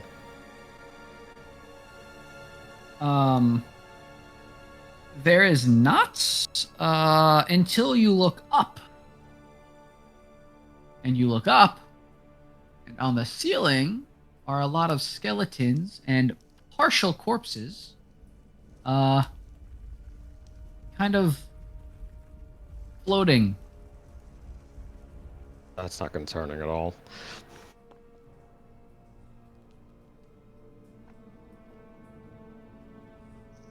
Should I speak with the dead with them, or just leave it alone this time? Last time you did that, didn't you cause a dragon to awaken? He did. Now, whether or not he Kinda, caused the just a little dragon bit. to awaken, we don't actually. I mean, it looks like they all float here. Ha. Are there any books? Is this a certain song by Just All Float On? No, it was Oh. from It. Oh, It was Mm. a clown reference. Very. Big spider clown. Yeah. Well, we probably shouldn't linger. Just go through the portal, because Also, I a feel great like song. it's probably going to start raining skeletons in a second, and hard pass on that. All right, let's go through the portal before we start raining skeletons.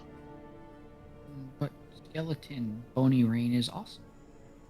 Okay. For You for all- you, yes. Sounds like, eh. You all wander into the portal. And as you walk through, you find yourself in another room. This is a large room. Also, this appears at first glance to be again kind of 50 by 50. The very first thing, other than after you go through this portal, you realize that there's no way back into the room you came from. The first thing you notice beyond that is you are knee deep in sewage. Gross. On the far north wall, you can see that there's an iron door that has a set of dials on it. In the middle of the room is a statue of a were-rat warrior. The statue itself is covered in the same sewage and grime. There's a battle axe it is wielding that is strangely untouched by dirt. Oh dear. You notice that the square base I of the wanna- statue has writing on it. I swear if you say lick it, we'll get to that in a second. I'm going to stab you. You notice that the base of the statue has some writing on it. And there's a squeaking sound of rats that are kind of coming from the entire area.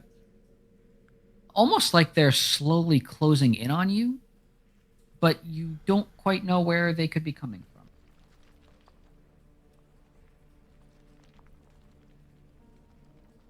Okay. And Well, there's writing on the base of this thing, and there's dials on the other end of the room, which I'm assuming have something to do with whatever's going on in this gross place. So, Mhm. I feel like getting close to this stupid statue is going to cause it to come to life, and the battle axe hasn't been touched by anything, so it's probably been used recently. So, Luckily, it doesn't even seem to have any sort of bodily fluid like blood or anything on it, so, you know. Hmm. I want the battle axe. I know you do, but I have more pressing matters to deal with. I get it pressing because there's a door you have to push to get there. That's not at all where I was going with that. Okay, well, is it possible to read the words from the base from here? Yeah, there is some muck on it, so Okay, I am Down. going to shift into the form of a were-rat Do that? and then go up there and clean off the words so I can read it. awesome. So you suddenly all see a were-rat in front of you, but you're probably used to this from Gur by now after they've changed a few times within things. You clean off the muck, and so all around the base of the statue, right? You see on the left side there is writing that says there are 6 made of 28. First, you must separate. You clear away the center little area of the statue, and it says, put them into 7 like piles. Only then will you escape the vial. And then on the right side, when you push that away, you see 4 numbers are all you need. Counting each pile is the key. I'll post this into the link. Can you repeat that 4 numbers? Yeah, let me Could you type that out? yeah, I just Yeah, maybe y'all 'cause didn't hear. I was saying that remember I'm all of currently putting these in here for y'all. I just was reading it first. Bonk. Thank you. Ah! What'd I do? There we go. Well, you screamed. That's what you did. I do that a lot.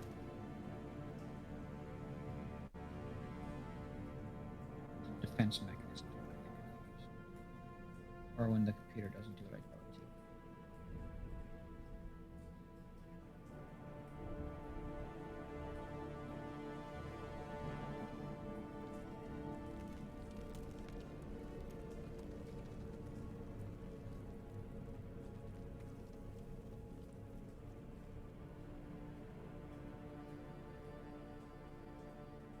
So yes, that is what is currently there.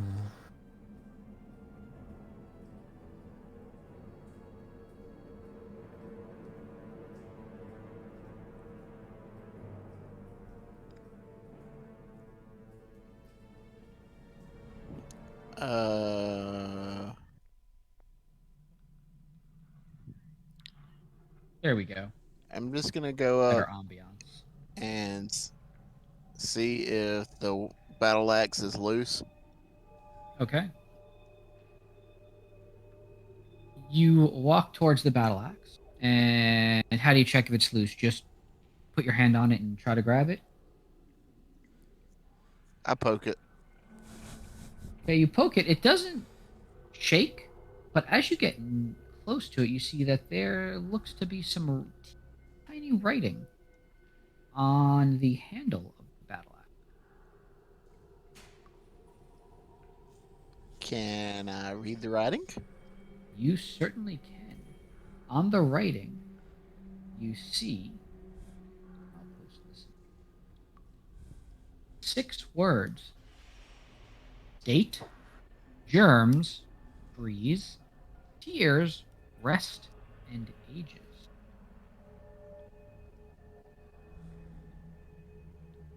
Type that in here for y'all.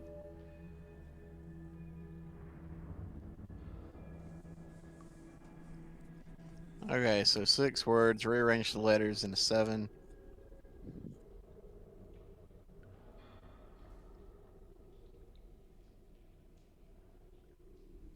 Mm.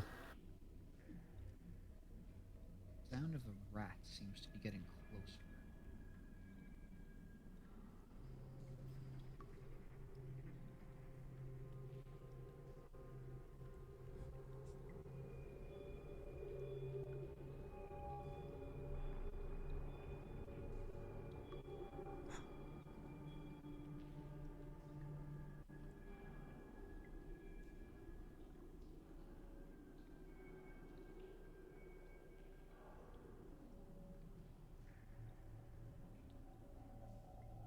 Mm. So each of these, well, those last 2 words don't, but the other words all have 5 letters. The last 2 have 4. Now, Yeah, 28 letters. mm,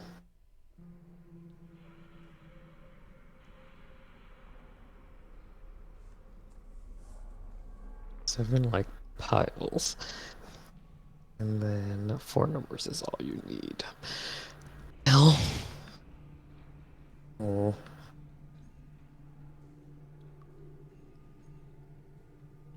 Okay, so I think these 6 words only have 7 letters.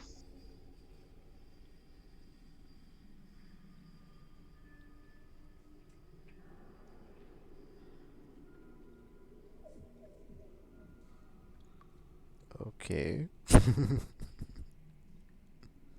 All right, so there's 6 S's, 5 T's, 3 A's,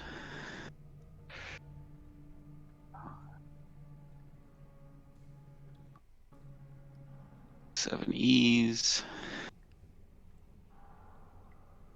2 G's,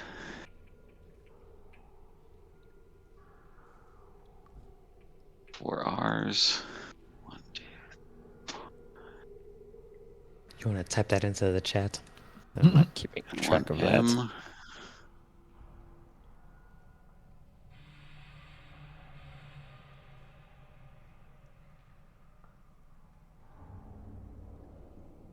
I think that's right. 11, 14, 21. Maybe not.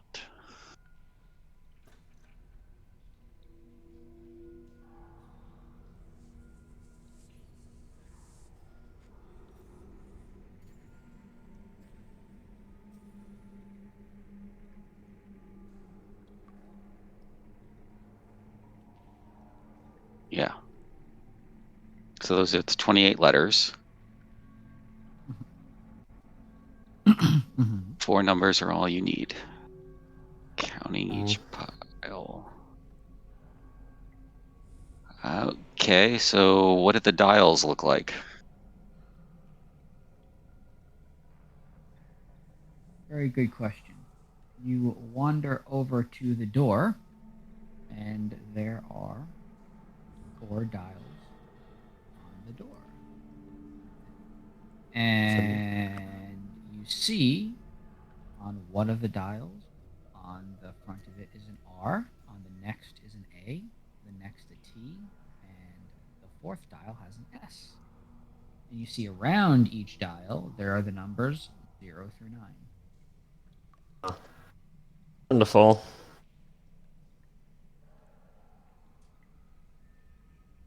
Of course, it spells out rats, because that's not gross at all.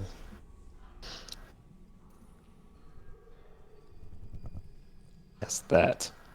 And you dial each of those to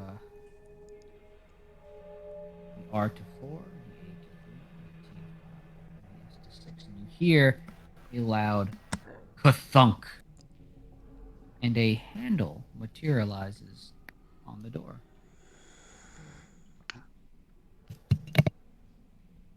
I'm going to open the door with the handle. Awesome. You open the door, and the next room. Well, you see another room.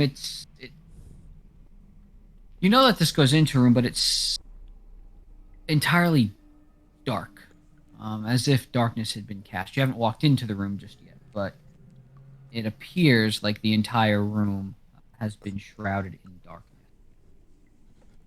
Well, I can see in darkness, so that shouldn't be a problem. Well, yeah. I can't. Cast light. So You cast light, and it is eaten up by the darkness. All right then. I cast I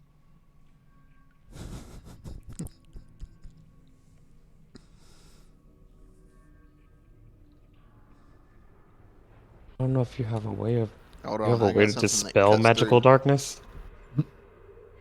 I do. please don't say fireball. I'm assuming he's not going to say fireball. He wasn't, but now. Fireball. Well, can I see anything in there at the moment? There's anything in there, I should say. Without walking in, you notice that even your devil sight is failing. Okay, but I can see in magical darkness. Assuming that is what this is, that is correct. That's not good. So neither my dark vision or my devil's sight is working. So that's a wonderful sign.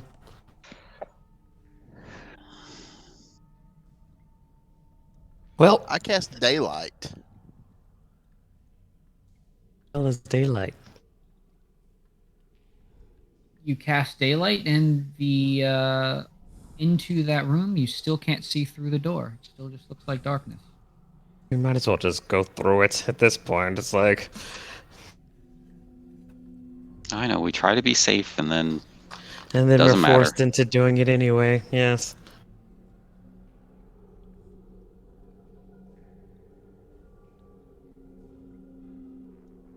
So, you walk. You all just walk on through. Might as well. Okay. You walk on through, and the more astute of you will notice as soon as you enter through the spot that it wasn't darkness at all. It was just an illusion of darkness that was in the entryway to the door. And get into this room, and when you do, you hear a ka-thunk. And because you know, as soon as you walk through this, and you recognize it as an illusion, as illusions tend to work in most worlds. As soon as you realize it's an illusion, you only see it translucent. So you can see that the illusion is there, but you're able to see through it. And you notice that the door that you all walk through is now closed. And there's no way that you can tell from where you currently are how to reopen this door. Fantastic. This next room that you are currently... I'm gonna cast Corona of Light. Stop Okay. casting stuff until he describes what's in here. No, that's fine. He can cast Corona of Light if he'd like to. So I'm in assuming this he's Yeah, wasting just in case something spell attacks us, I slights, wanna know. though. Yeah, the room itself is not dark. Just the very entry. There's a small, maybe, I don't know, 2-inch thick illusion that was just in the doorway itself. So you get into this room, and there are again, this is another large room that seems to be I'm gonna say about 80 feet by 80 feet. So it's a very large room. And in the center of the room, there are 3 large thrones. On each throne is a skeleton. And that is what you all can tell, because you're about, like I said, this is about 80 by 80. So you're about, 40 feet away from these skeletons. But yes, there are large thrones, 3 of them, and there are normal size, about human sized skeletons that you can see are sitting in each throne. And you also notice that there are something small in front of each of the thrones.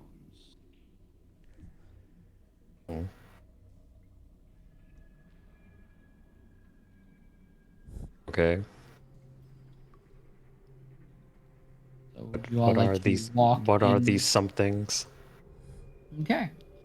So you walk in and examine more closely, and you see in front of each of the thrones there's a little raised platform, and on each raised platform there is a chest,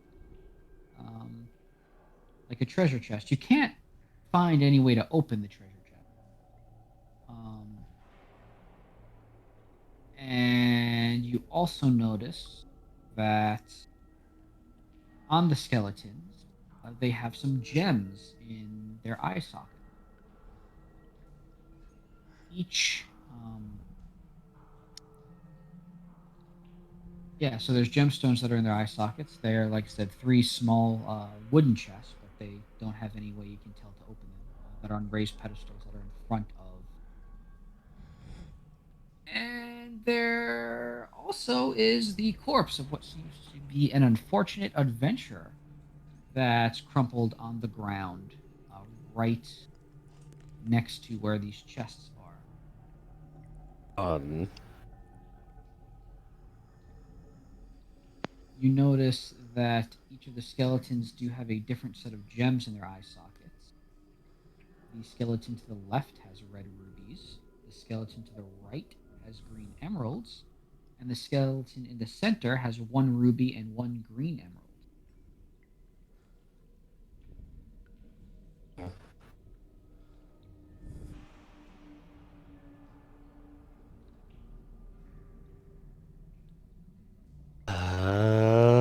I'd like to check the corpse.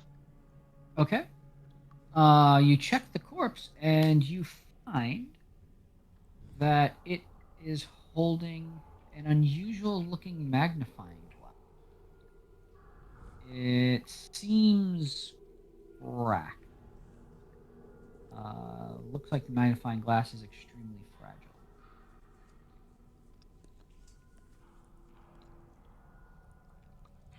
Are there any markings on the pedestals or the treasure chest? There are not. They look like three just I don't want to say run of the mill, magical world and everything, but they look like just three wooden treasure chests. Oh. Grr, can you give me an Arcana check? Or history, your choice. Whatever you think you'd be better in. History class.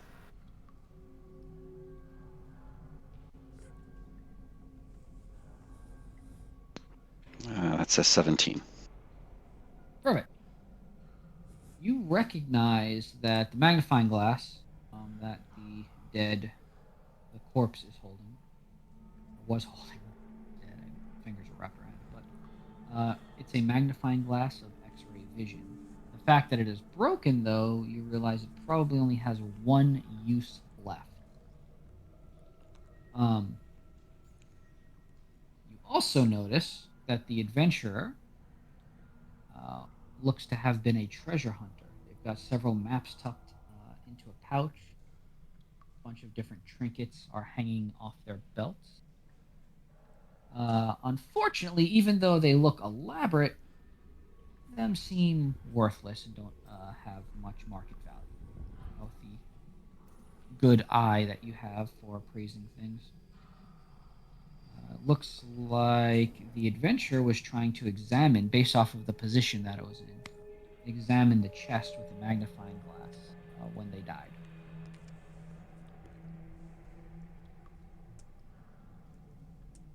I'm almost scared to say this, but speak with the dead. You can do that. You cast Speak with the Dead. The corpse pops up and goes, ah! And it almost kind of jumps back, so its spirit races out. And it jumps back suddenly. It's checking itself frantically. You do notice that there are some arrows that are sticking out of the corpse. Ouch.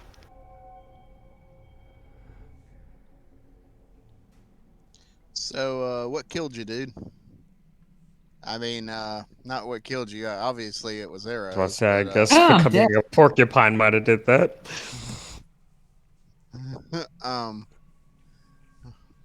What were you doing in here? I was. He looks down. He looks at you. I'm a treasure hunter. I was hunting treasure.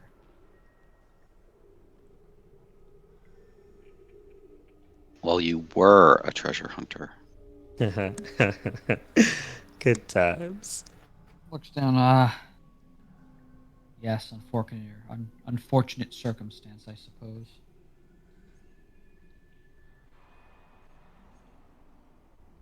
Wait, did Gur relay the rest of that information with us about the magnifying glass and all that stuff? I would imagine so, but that's up to Gur. Yes. Cool. Yes, I did. So before, your accident, I'm assuming you were examining the treasure chests that are in this room. Did you happen to see what was inside of any of them before, couldn't anymore? You They were- unalived yourself.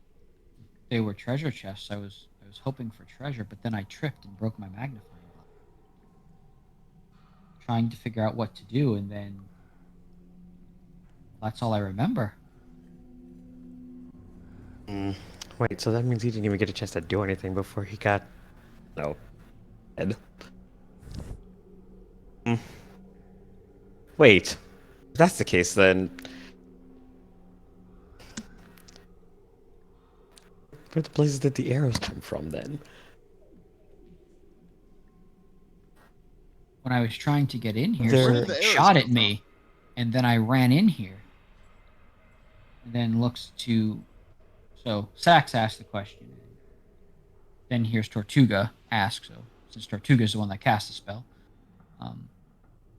the spirit looks at you and goes, I was making my way around someplace, and I got shot with a bunch of arrows, and then I ran in here.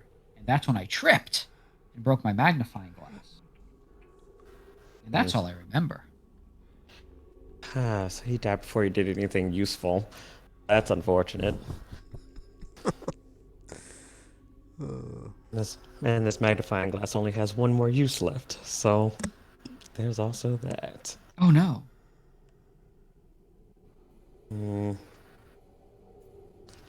Let's see.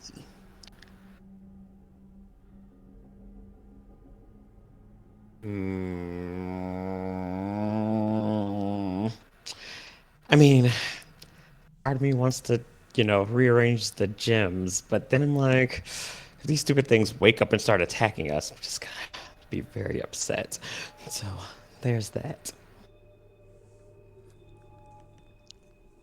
How many more questions do I have left with him? I kind of lost count. You have 2. 3, because you only asked them 2, didn't you? What? Nope. He has 3. Oh. Let's see.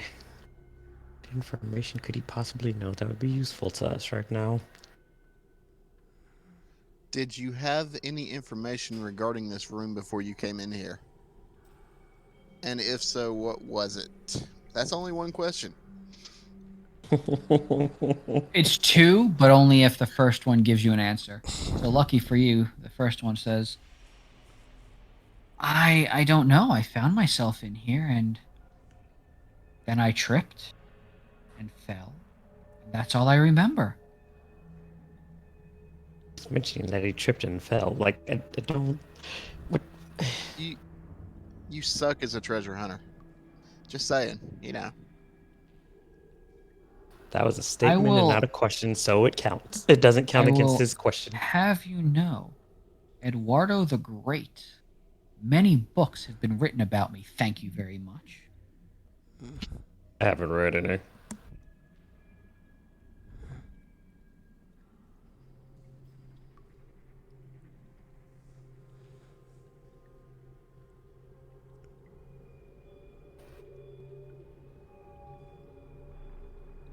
Is there anything on the ground that he tripped over? Or under the corpse? You don't see anything. Oh, he's just clumsy.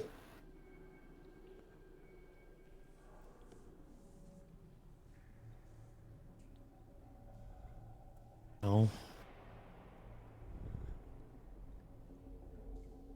I am curious about the things that shot him, turned him into a pincushion. I don't. Could have been were-rats. Could have been were-rats. You are correct about that. Throwing little Maybe he didn't. Oh, maybe he didn't solve the puzzle in the last room properly and got attacked because of it.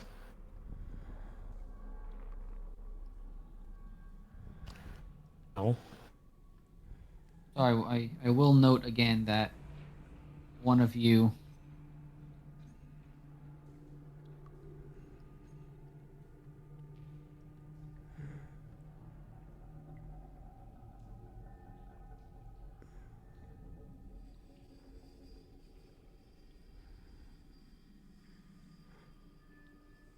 So I will note and reiterate. He said he was shot by a bunch of arrows by something, then ran into this room, then tripped, and that's all he remembers.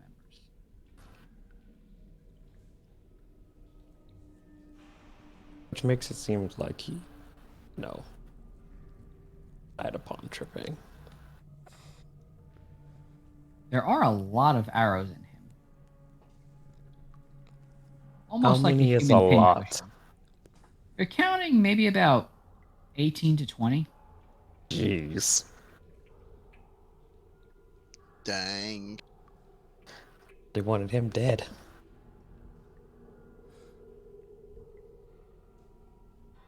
Now, the bright side is, since he ran into the room after being shot, whatever it was is not in the room, I'm assuming. So there's that. No, Tortuga, finish up your questions so we can play around with these wonderful skeleton eyes and see if we can figure out this puzzle.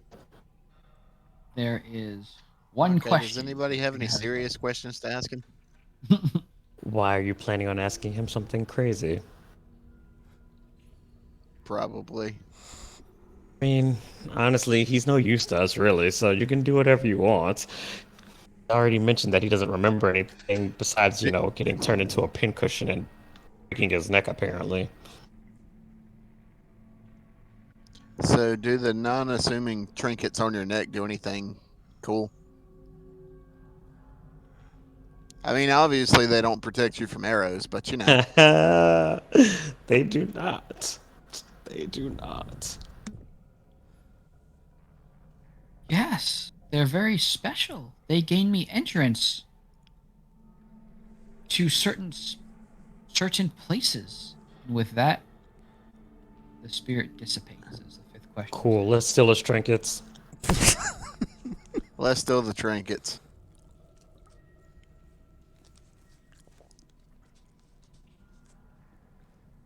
Okie So, we got one use out of this magnifying glass, and we have 3 skeletons on a throne. And wait, are the that wouldn't be of any use to me. So, Are there any color codes anywhere? There's not. The only thing that you notice is the skeleton on the left has emeralds. The skeleton on the right has rubies in the eye. Or sorry.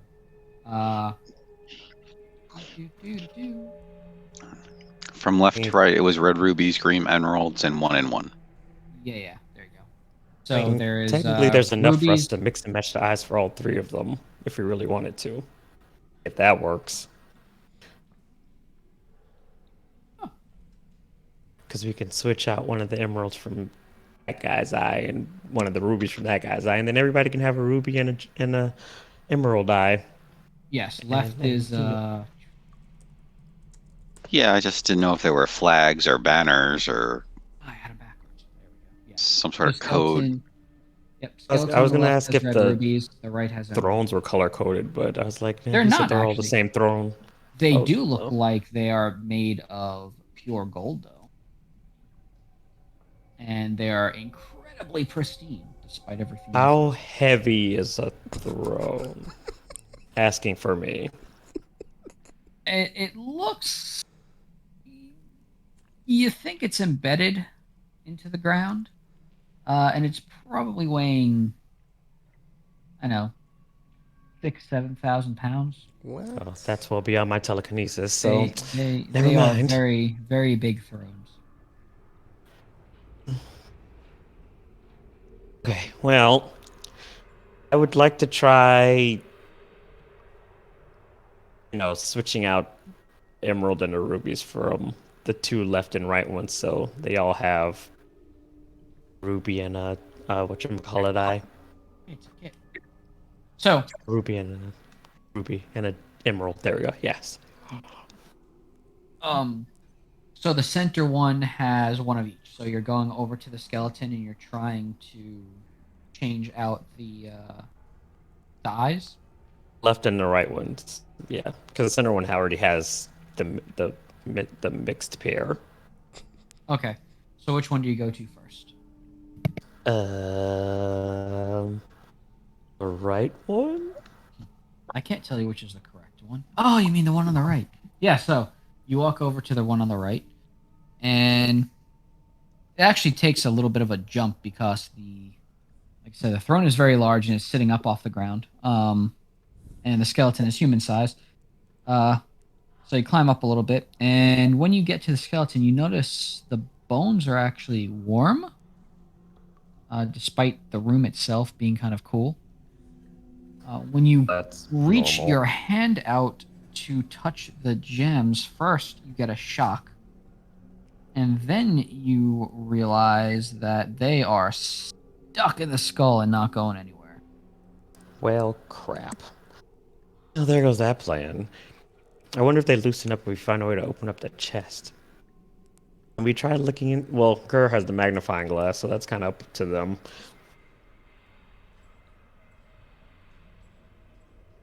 I look at the chest. Okay, give me investigation or wisdom. Or sorry, investigation or perception. One's intelligence, one's wisdom. You pick.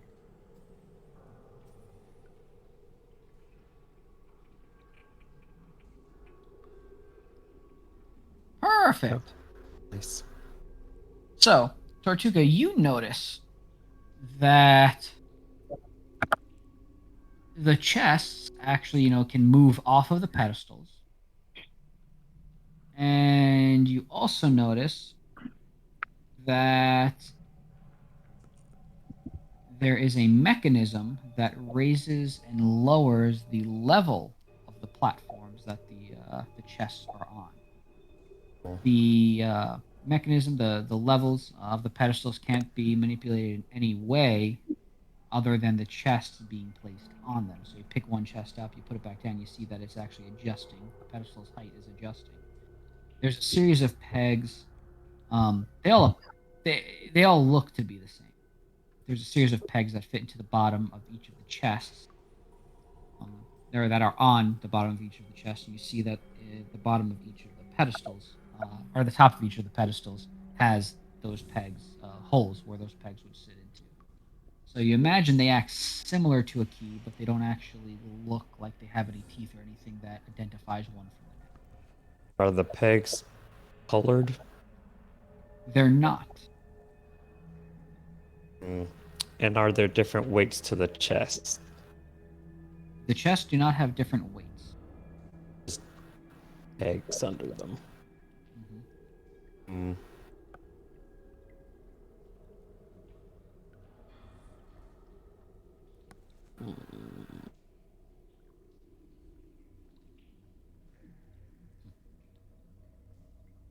Something else, though, that you do notice, Tortuga would have noticed, along with looking at these. So I said that the thrones were very large. You look up high, and you see at the top of each of the thrones. Like I said, the room is about 80 by 80. It's very, very large. The top of each of the thrones extends very tall up towards the ceiling, but each of the height of each of the thrones is a little bit different.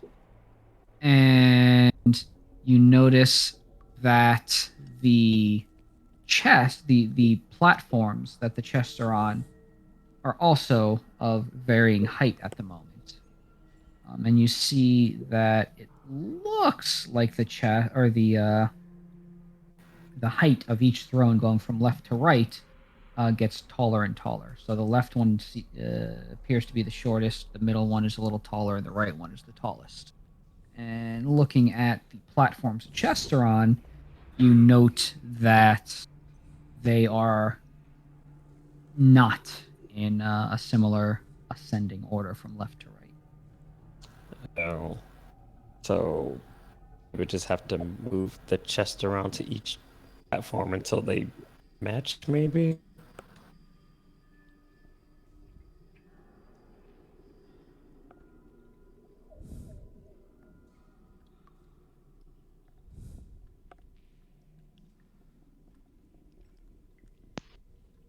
Yeah, sounds good to me. Rearrange the chest? Do that? You can do that if you would like. So we have chest on the left, we have a chest on the center, and a chest on the right. Okay. What would you like to do? What are the current heights of the pedestals with the chest on them? You see that they are going. They at the moment actually look all flat.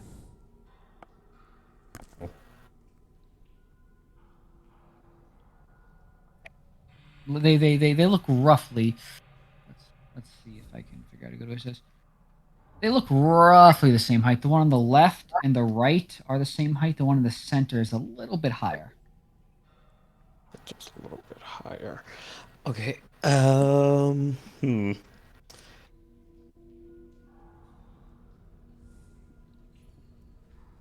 Let's see. So then put the center one on the leftmost one? Is that how that? I'm trying to figure out how this room is arranged. So put the center one on the left one, because I think that was the higher one for the thrones. That's how you have Okay. it set up. Okay. So you put the center on the left. Yes, I think that was I think that was the higher one. So you take the one off of the left and you put the center one. Do you swap them, or do you set the one that was on the left down first? I set the one that was on the left down first, or Okay. the center, or whatever. That, yes. Sure, sure. So you take the one off the left, set it down. You take the one on the center, you put it on the left. Okay. Yes. So now there is one chest sitting on the ground, and there is a empty pedestal in the center, and there is one chest on a pedestal on the right. Then and put the one that's on the ground into the center one and see if it changes the heights for these things. Nothing seems to happen yet. Okay. Well. Let's see. The rest of you, as Sax is doing this, you think you see the skeletons move out the corner of your eyes, but you can't quite tell. Let's see. Put the center one on the right, and then move the right one to the center. See if that works.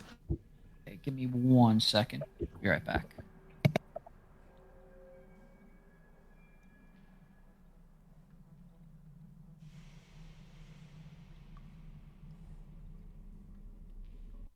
Tortuga, just cast turn the undead thing, just in case those things decide they want to get up and start attacking us. You want me to go ahead and set them on fire, just in case? At this point, I'd be the safe route to go. Because it seems like the only thing that's important in this puzzle are the thrones and the pedestals. Skeletons might actually be monsters of some sort. Last time we faced any type of bone thing with jewels on it, turned out to be like some kind of weird lich thing, so...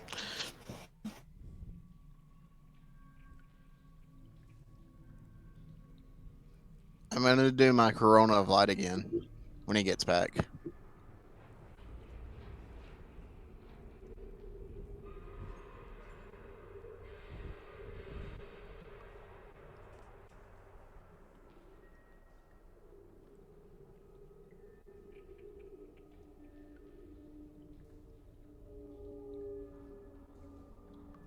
Kit, are you there? I am. Oh, hey.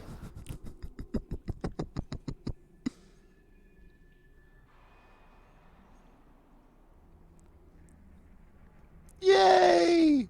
We're about to set Bones on fire. You want to help? Yeah.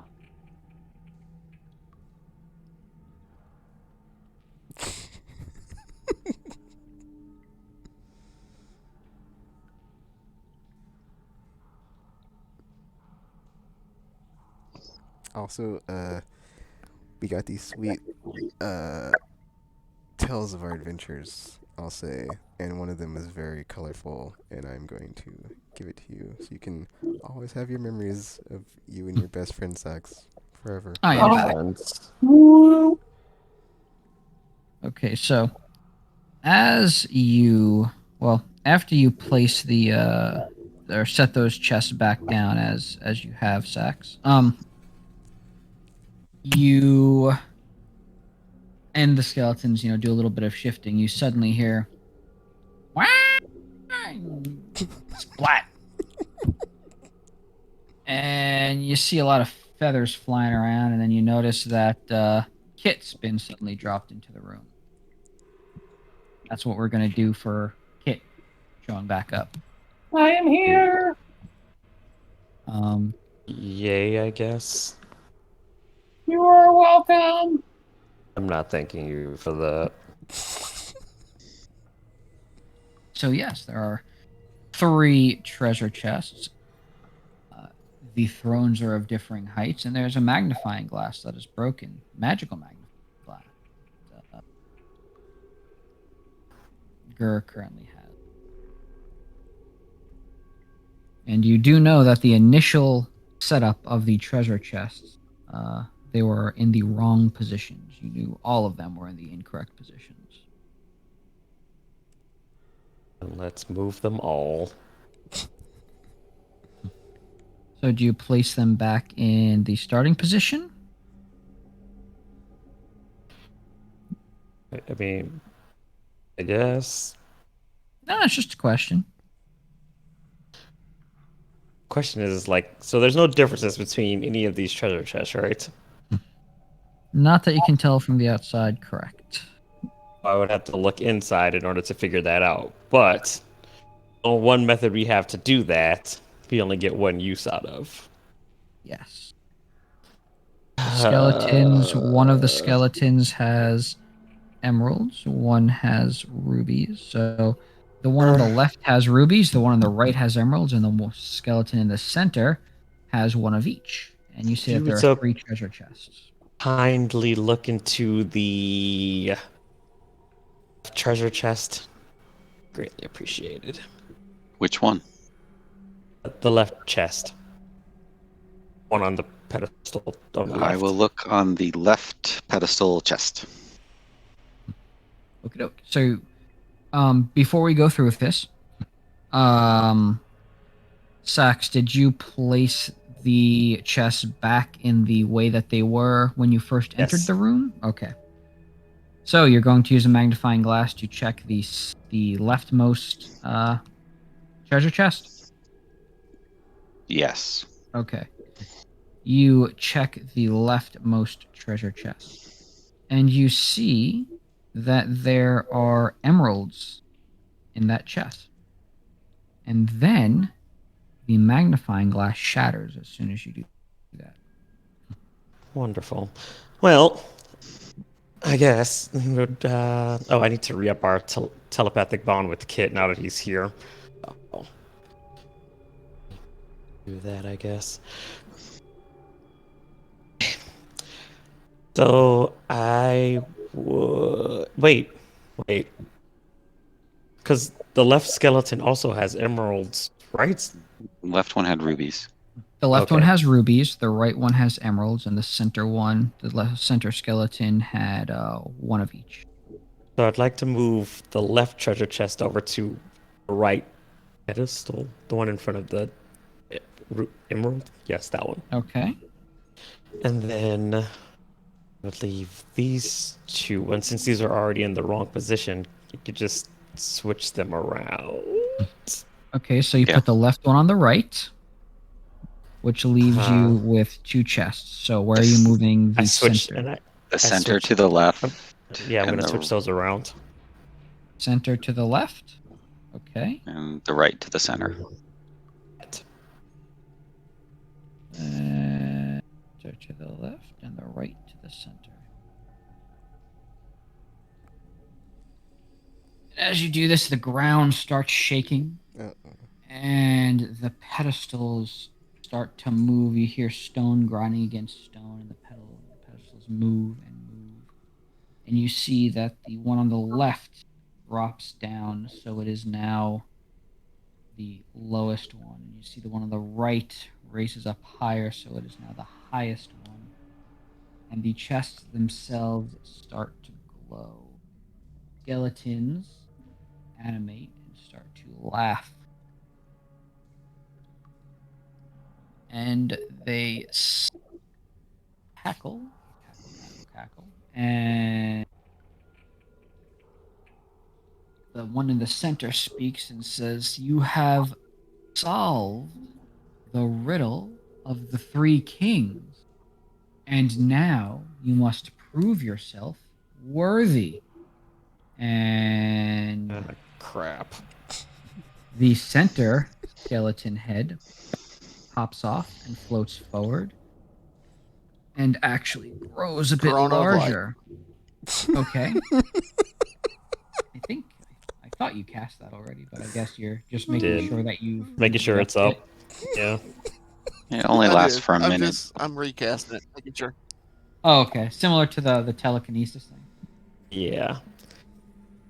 Or telepathy. So yeah. The one in the center, like I said, gets larger and grows larger. And the gems in its eyes start glowing, and then the one on the left actually something shatters out of it, which looks like something you've seen before actually. So the left and the right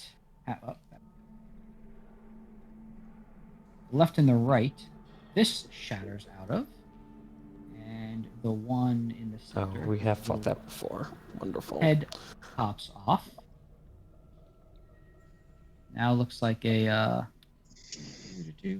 large version. Oh no, I don't. Image. Haha. Of course. And everybody roll for initiative. Oh, I remember that thing. I knew it. Wasn't that the thing that killed us that one time? Yeah. Possibly. Yeah. Oh my. Yeah. Yeah. Well, didn't I say that happened last time I came across the jeweled skull? So this is your fault? Oh, what do you mean? The answer is yes.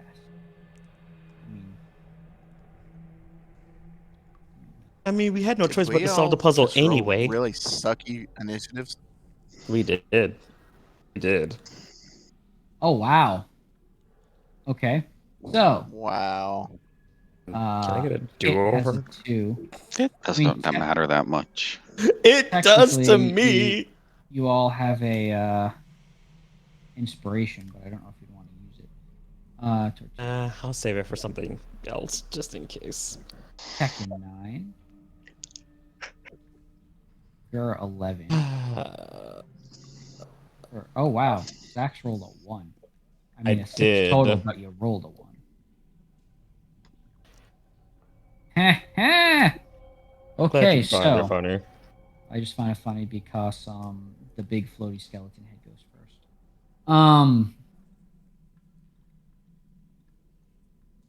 Do. So, fun story, guys. Remember the last time that it basically required divine intervention for us to not be horribly murdered by a thing like this? Feel like this is I not just- going to be. Well, just I mean, remember a Tortuga can just summon Helm again. Can he do that? I Do mean, that. You're like best Maybe. friends, right? There's like a 1 in 5 chance. I have to point out that these things are usually immune to most of my abilities, so, probably not going to be a fun time. Okay, the first thing Hey, it just does. remember, as of right now, Mm-hmm. it's at disadvantage for anything fire related. Yeah, but I only have the one fire spell, and it's not even my own personal spell, so that does not help me at all.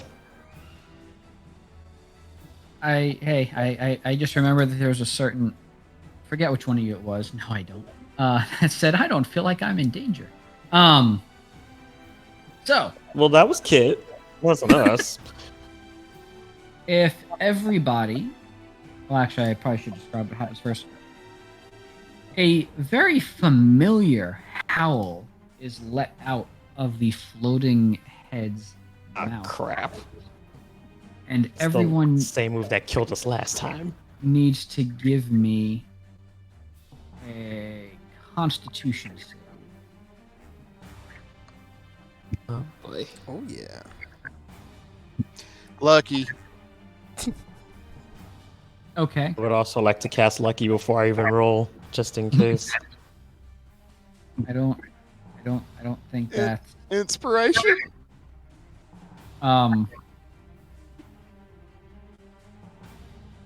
you can use your inspiration if you would like, Tortuga. Oh crap. How did you? So everyone is suddenly frightened of this creature because you see Tortuga suddenly drop. Tortuga, you are reduced to 0 hit points and you are dying. That was the same move from last time. Wonderful. Everyone else succeed.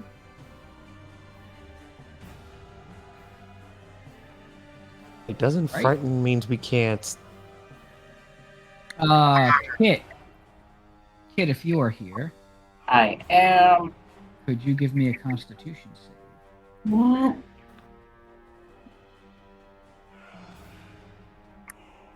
Frighten isn't the one that we can't attack it, right? It just means that we don't. You can't approach move. it. Yeah, you can't move towards it. Yeah. So those of you with range, congratulations. Oh, wonderful. That's at least one So good thing. yeah. Although again, it's immune to most of my abilities, so that really doesn't help me at all.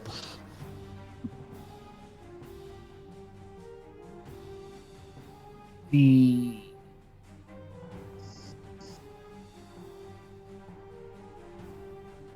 But those monsters aren't.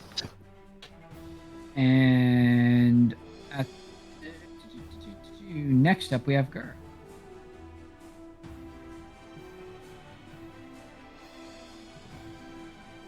So I'm frightened and am not in melee range. I think Correct. you're only frightened of the skull though, so you can still. I think you can still attack the other things. Correct. Medical Tortuga. Just say medical Tortuga. Yes.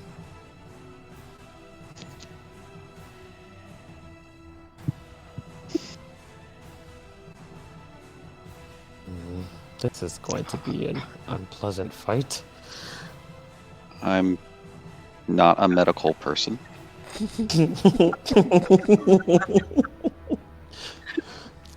I guess that means Gur does Gur's- not plan to medical you. So There's there's usually that. the one that makes people have to require medical. All right, so I'm afraid of something. I will hit something else. Okay. We'll say that you can go after one of those ones on the left. Wow, nice. Oh, That hits. beautiful. 11, 17 damage. 21 damage. And then I will attack it again.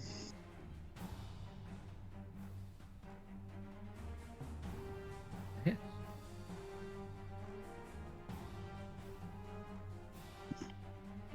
For 9 damage. That 13 damage. I'm not going to do a sneak attack, but I will do my second weapon. Nice. All right, that's my turn. 11 damage. At the end of your turn, Gur, No, stop this at the end of my turn stuff.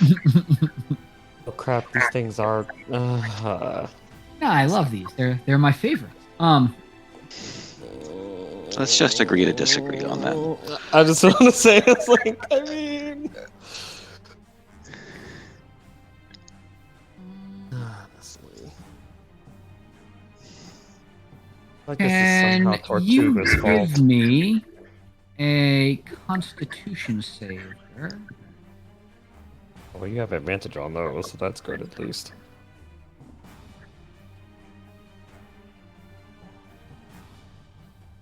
Okay.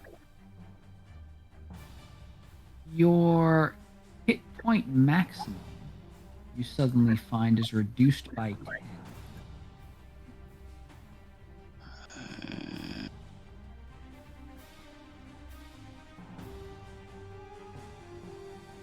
And now, Okay. Tortuga, please give me a death save.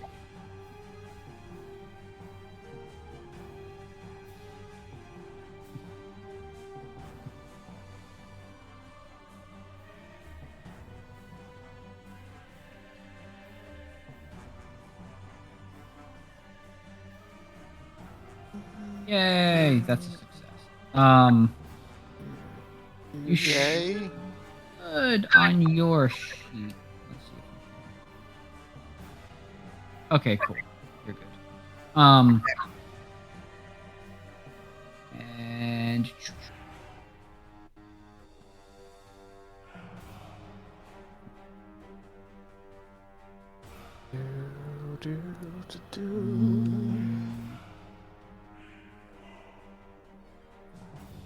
at the end of your turn, Tortuga, the gems in the floating skull's eyes flash, and I'm going to need Gur, Tekken, and Kit.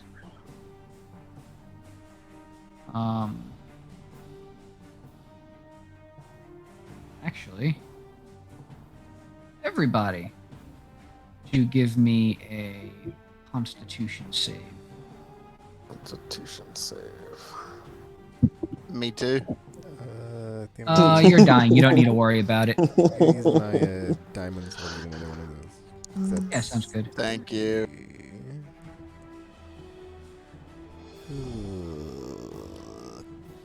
So you need me It's a to. consti- What Oh, now? F me. it's a Constitution save. Constitution save. Oh yeah.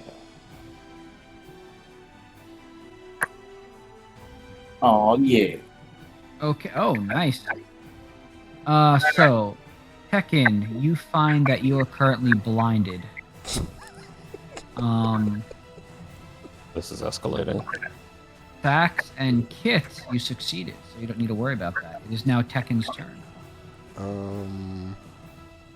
Tekken, you can't move towards the floating skull, and you are blind. So, what would you like to do?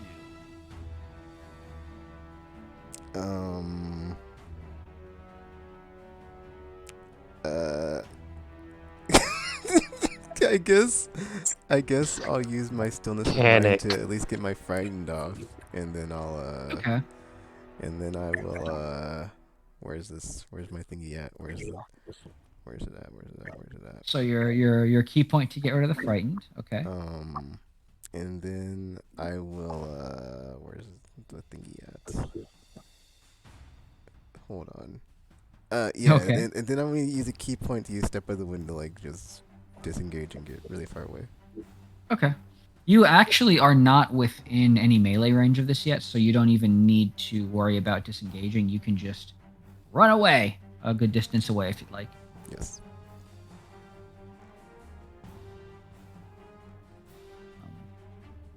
It's just the abilities this has been using has range, which is why I can target everyone. But you're not actually within melee range of it, so you can move away without worrying about opportunity attacks. Right?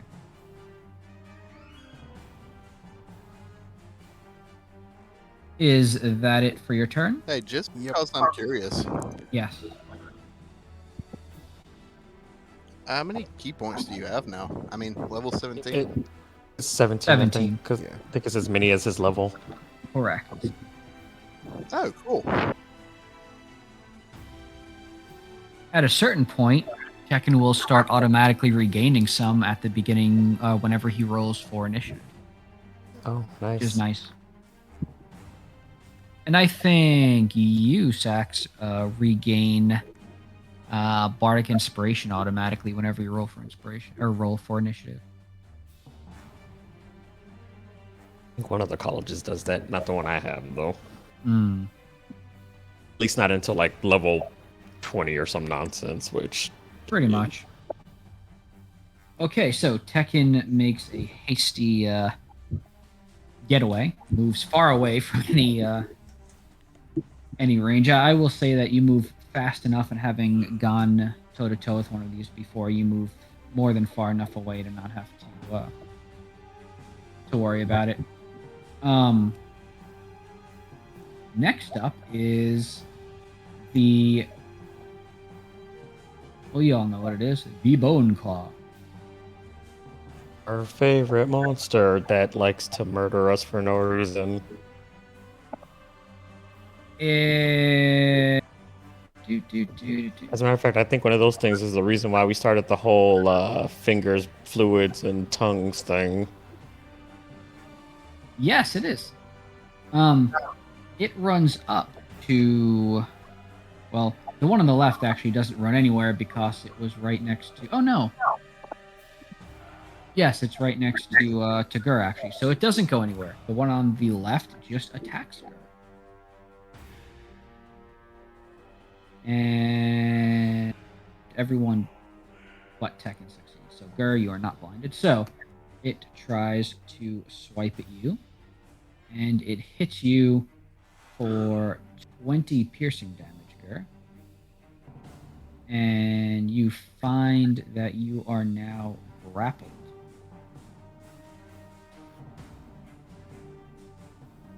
I'm running out of options on what to do. It's not good. Then it uses its other claw to swipe at you and hit you for another 20 damage, Gur.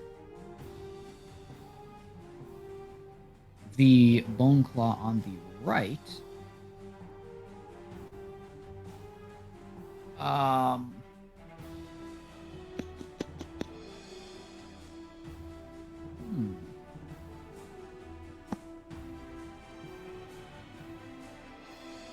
Yeah, the Bone Claw on the right actually runs up to where Kit is and tries to attack Kit. It succeeds. Kit, you take 20 damage. And you are grappled. And then it uses its other claw to attack you. And it hits you for another 20 damage. So that is 40 damage total. Oh my gosh.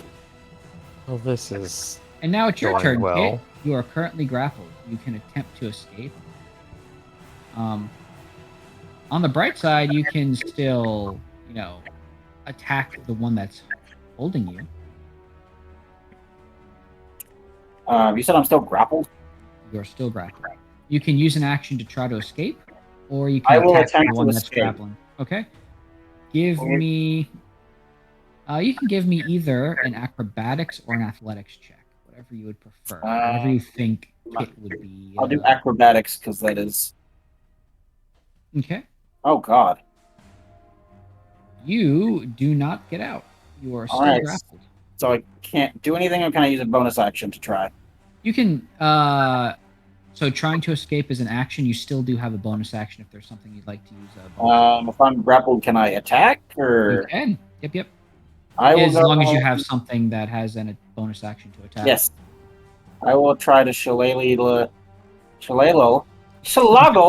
my grappler with my shillelagh. Okay. Sounds great. Oops, I didn't mean to do that first. It's fine. Did you roll the damage first and then the attack? Okay. So you hit and you dealt 7 damage. Woohoo! I guess that's all I can do. In this case, it is. And now we move on to Sax. Sax! Your group's well, this is. doing pretty okay, I guess. No one's died yet.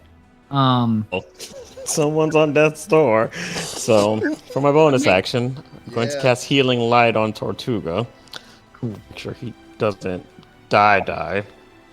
So, what's that? Let me see.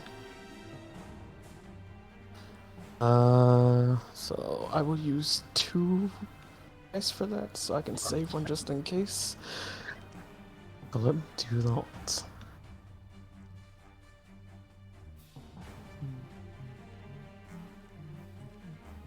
Alright. So that's 8 hit points that Tortuga regains.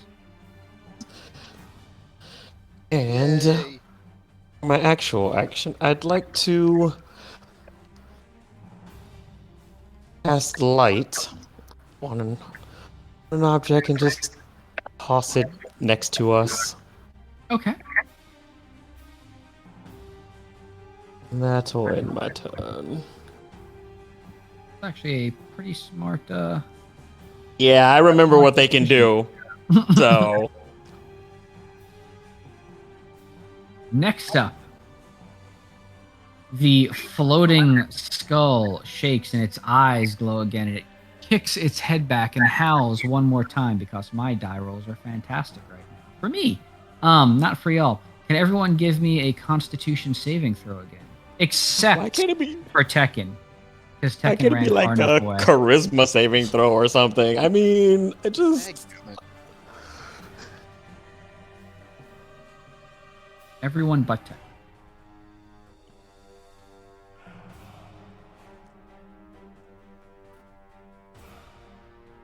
Okay.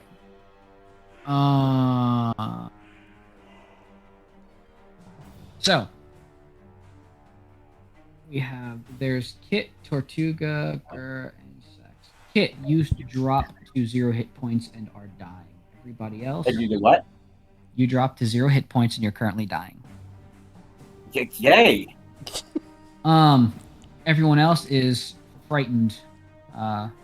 Still, again, of the skull, probably because it's just dropping people each turn. Oh, this is bad. And next up we have Gur. Gur, you're currently locked, or you're currently grappled by the bone claw. You can still attack it, or you could try to escape.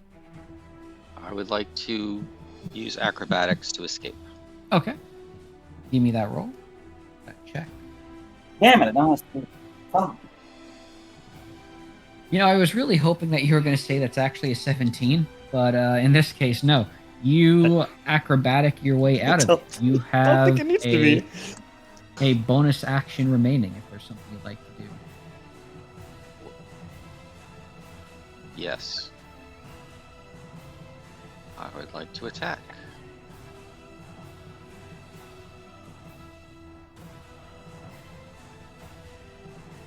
That'll hit. Ugh. 11 damage plus.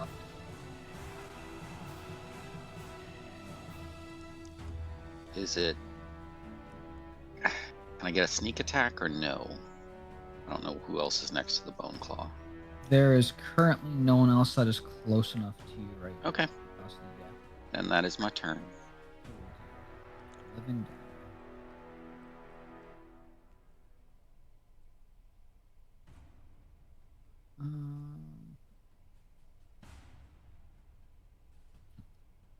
At the end of your turn, Gur, the eyes of the floating skull flash again. Can you give me another Constitution save?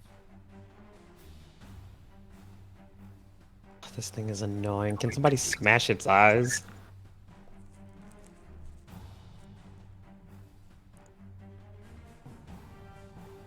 That is a success. And it is now Tortuga's turn. Tortuga, you currently have 8 hit points.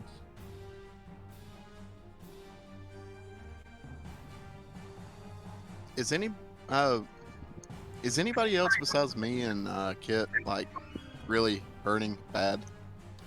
I think Tekken might be because he No, took I'm I good. think he took a double hit earlier. His health is like a lot higher than the rest of us, though. Tekken took I'm at less 40 than damage. half. So You are? Oh, so Gur- then just kidding. Gur Gur also is at- took 40 damage.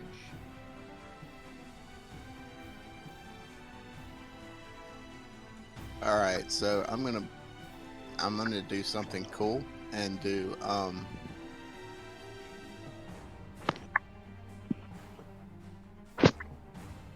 Tortuga, you always do something cool. It's true. I've seen it.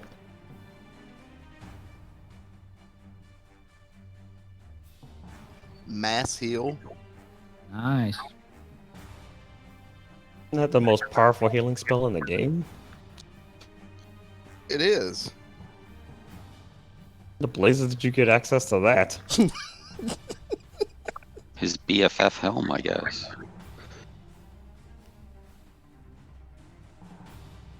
So, like, Should fully heal everybody. will it fully heal everybody? Should, because You I can mean, restore you can, up to 700 hit points. even combined, I don't think we have that many. So it's Yeah, like, I mean- I'm down 81. yeah, but I'm at full health right now, so I wouldn't need it at all. So it would just be between the four of you. That's actually pretty fantastic.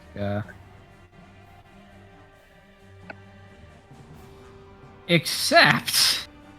What do you mean except? No, there is no except. There is one except. Second, how did you run your full distance that you could on your turn? Well, no, because you told him not to, so he didn't move. Oh no, I said he didn't have to disengage. I didn't say he didn't have to run. He's trying to make sure that you're out of range of the heal tech, and don't let him do it. I'm just asking a question. Not the full range. No, just as much as I needed to be safe. Exactly. Okay, cool deal. Everybody can benefit from that. You see, because it's a 60 foot and Tekken can run 55 feet.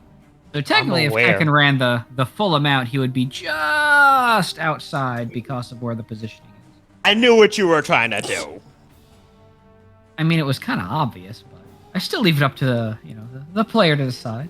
So everybody pretty much can heal to full. Gerd, just remember you are still 10, 10 got hit it. points down. So yes, very nice move there, Tortuga. I do plan on taking that spell from our next magical secrets. Is there anything else So, you would like to do, Tortuga? That was your action. I can't attack this. Am I still frightened of the thing? Yes. Yes. We still have the bone claws to deal with anyway, too. Okay. So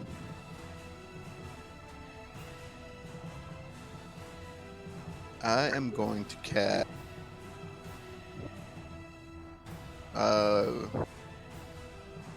Let's hit this thing pretty bad. Let's go up to a. Ba, ba, ba, ba.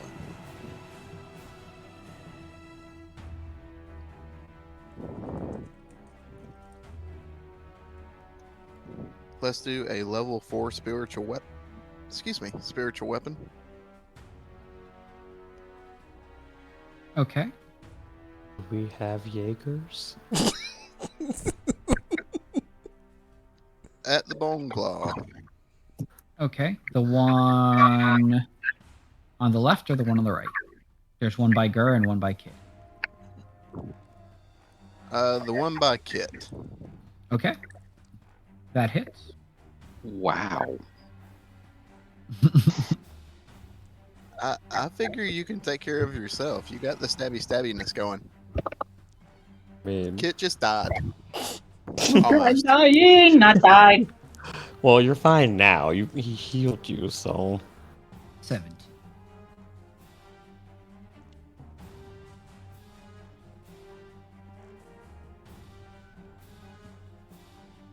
Oh, did I get full health? Yes. yes. Oh, good. My only question is, how do I add it? 'Cause that's safe. Oh, whatever. Yeah, when you're in the death save, you should still be able to click on the area where it is and set yourself back to full. Boing, boing, yeah. So yeah, up next we have Tekken. Tekken, you are a good distance away, and you still cannot move towards them unless you use your thing that removes fear, which I think is a bonus action. Am I still blinded? No, Masio cures you of that. Yes. Oh, nice. Awesome. Actually, and this is a good actually. Okay, so yeah, you're still afraid, but yes, you're not blinded anymore. Let's kill the bone claws for now. Okay, so it's an action that you could do that with. Yeah, you could say you could probably move towards the bone claws. Okay, I'm gonna move towards the bone claws. In most cases, I would say because they're roughly in the same distance to the floating head, that the frighten would prevent you from moving closer. But in this case,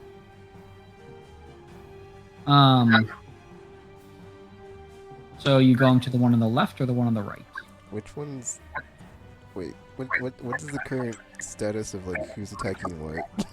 So, Gur is on the left by the left bone claw. There is the floating head in the middle, and then there is Kit on the right. The bone. I'll move to the one on the left. Okay. Move towards the one on the left. And start punchy. Yes. That'll hit. 8 damage. Oh, nice. That also hits. Alright, it's been a key point. Oh, wow. So that's 25 plus another 10 for 35. That's Yes. 35. That's 43 damage so far. And 54 that's the last one. damage. Oh, nice. Alright. 54. 69 damage. Nice.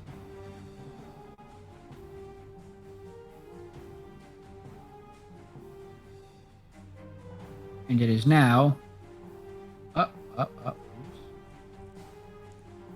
No, that's correct. So that bone claw is not looking good at all, and it is very unhappy that you all but killed it.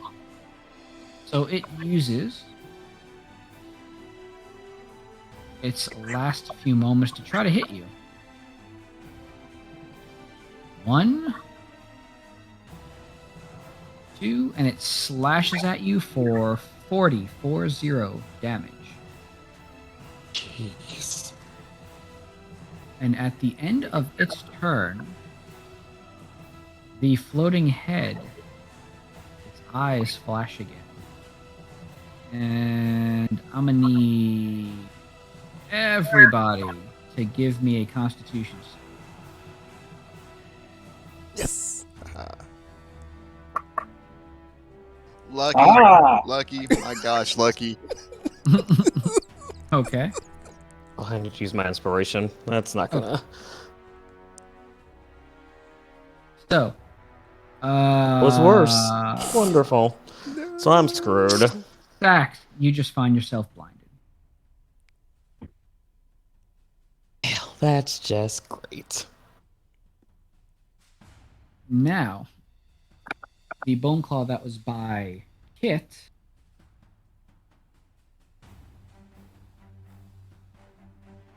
Kit, can you give me a Constitution save? Another one? Mhm. Yeah. How long does his only blindness rolled last? Or the 20. blindness Oh, last? actually, never mind. Ignore that because ignore that entirely. Sax cast light, so you don't need to worry about that. Instead, it's Oh, gonna because he try to can't do hit the you. shadow jump. Ha. Correct. Ah, suck it. So instead, it's just going to attack Kit straight on. So Kit, it slashes at you once with its claws, and then it slashes at you again with its claws.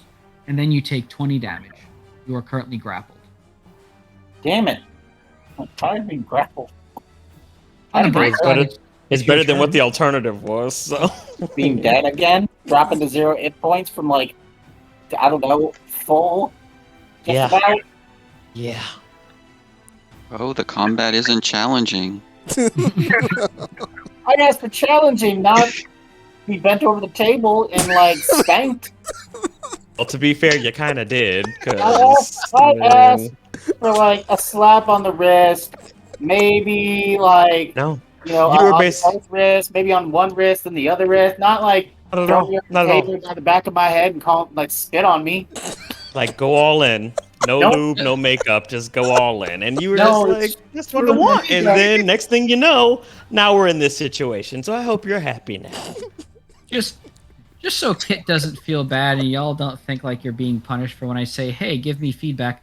All this I had planned already. It just worked out so well. I don't when Kit believe said- you. We've gone I'm from, blaming like- him for this. We've gone from easy difficulty to nightmare mode. Well, yeah, y'all, we hit level 17 and we're getting close to the end of the Magpie arc. So stuff is going to get, more and more dangerous as time goes on. Otherwise, you're just going to be running around in a village doing menial stuff, and that's no fun. I think. I assume that's no fun. Feel like it's safer though. That. We still but don't have this book or know even what it looks like. Which is Exactly. And you want to know why we don't have that information? Because, no one asks questions around here when they need to. We have the chance. Well, someone wasn't here that usually asks the questions. Blame that on And me. The group can just keep it in mind. Gur was still here. They are at I will- least reasonable when I'm not around, so I would assume. Now, I would like to remind you that Gur's player is a seasoned D&D player and likes to keep in character. Well, that's a terrible plan. I would also like to note that in your absence, Tortuga has actually been doing fantastic as far as the thinky thought process goes.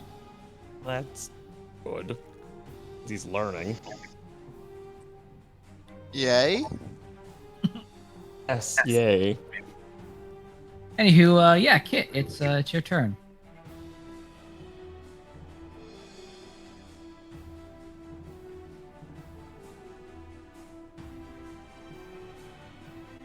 Oh no. You killed him.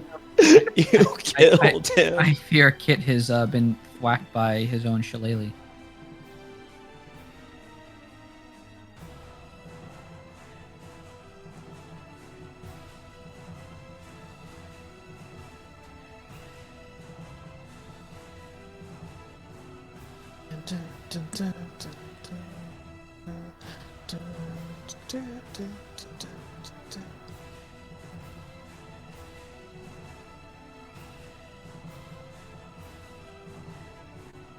Oh no, he's not okay. That's not good.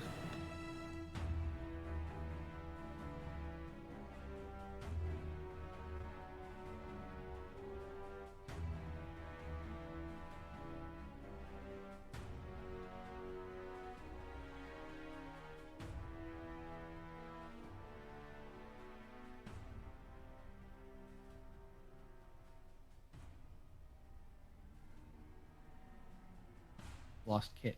I'm going to use this moment to go grab more water. I'm Oh, back. there's Kit. Hi, Kit. Hello. It's your turn. Am I still grappled? Yes. I have no idea what you said, but yes, I think you're still grappled. That is correct. All right. So that's what that's like. Oh. It, Yes, that is what that's like, Tekken. Now we'll So roll out of you're it. aware. Yeah. you have escaped the grappling. Now I'll use my bonus action to beat whoever grappled me. Okay. Where is it? Wrong tab. Oh, that's probably not gonna hit. Oh wait, that might hit. That actually will hit. Yeah, 12. How do you fuck me? Unless I make them cast shield, which they can't. Nice. Can, That's you max said? damage right there. I said which they can't. Oh, I was like, it's like seriously. Shield is one of my favorite spells to give at will to things if I want to be really mean. 12 damage. Nicely done, kid. Will you be doing anything else today? Me, no. I am done. Okay. It is now Sax's turn. Sax! The current situation is there is a bone claw on the left that is by Gur and Tekken. There is a big floating head in the center. And then there is another bone claw on the right that is in combat with Kit. What would you like to do? Which one was the one that you said was not looking too great earlier? The one on the left. By Tekken. Okay. Here. So I will use my bonus action to attack that one with my dancing rapier. Okay. That'll hit.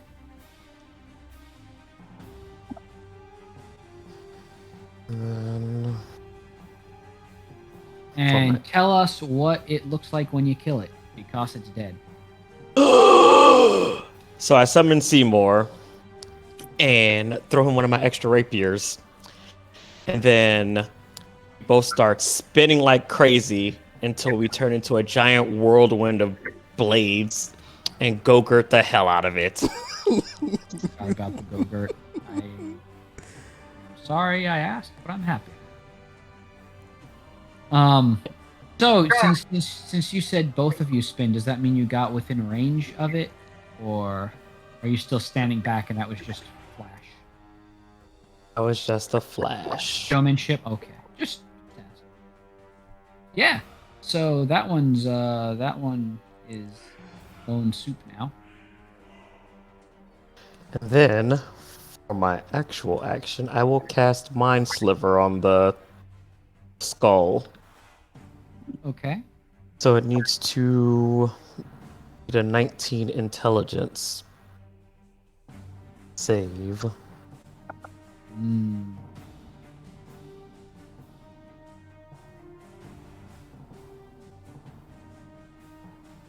Oh boy, ever did it make it. Wonderful. And then that ends my turn. Okay. You know whose turn it is now? Yes. The floating head. Man, my die rolls are good on these.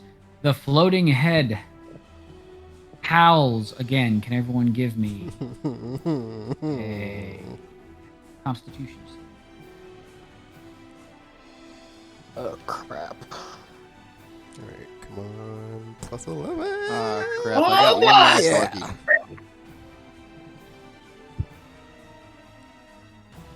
Gur and Tortuga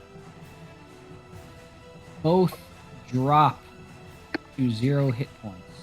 Crap. The rest of you I ain't got to are- have an attack this damn time. are currently that's true. Yeah, so yeah, Gur and Tortuga are currently at 0 hit points and dying. It is now Gur's turn. Gur, can you give me a death save?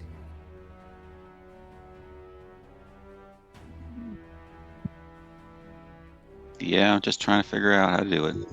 No worries, take your time.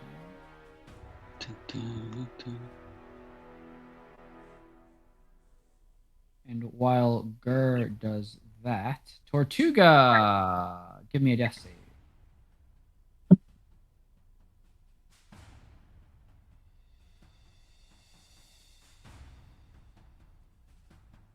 Oh, nice.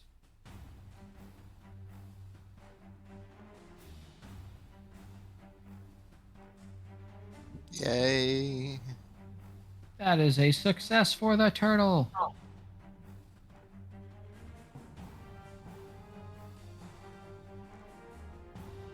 You should be able to click on the spot on the character sheet here, and you can mark if it's a fail or a success manually, so you probably can just roll, give a d20 roll, and then if Alright. it's 10 or less. I have advantage, so Yep. So Well, yeah, that's you good, can at least. you can roll 2d20 and take whichever is the higher then.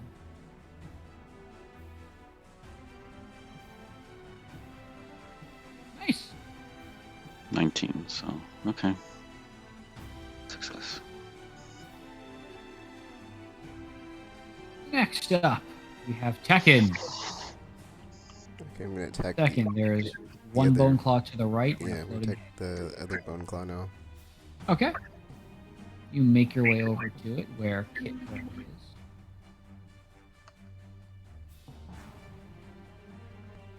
And you hit it. 15 damage. Punch it again. Okay, and I'm gonna spend a key point to get my unarmed. 22 strikes. damage so far.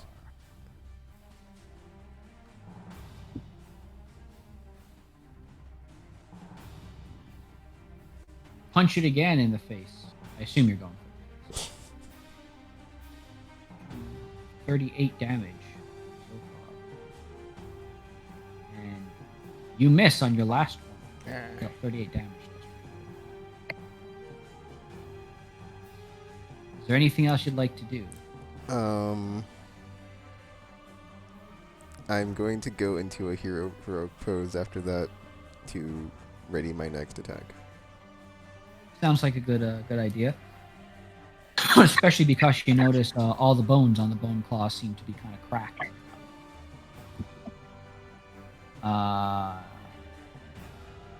As you notice that, it attacks you. One claw. Are you going to Uh, matrix out of the way of it? I don't know. I guess He might actually. I need to check what your. I always forget what your AC. You missed the first one by matrixing your way out of it. The second one though hits and you take 20 damage and you're grappled. Oh crap.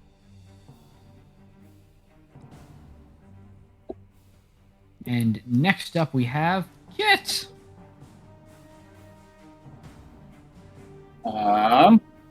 Kit, you see that that the Bone Claw is currently grappling Tekken. And you're right next to it. Someone remind me, is Tekken fireproof? No. He is not. That's you and Oh. Tortuga. Just me and Tortuga. So fire is bad. Got it. Feel like that should be a given, but okay. Um, But you know, it gets disadvantaged since I think my light is still going on. Corona thing. Yeah, as far as I'm concerned. Well, actually, was that a concentration spell? A It is a light not. feat or a class feat for him or something.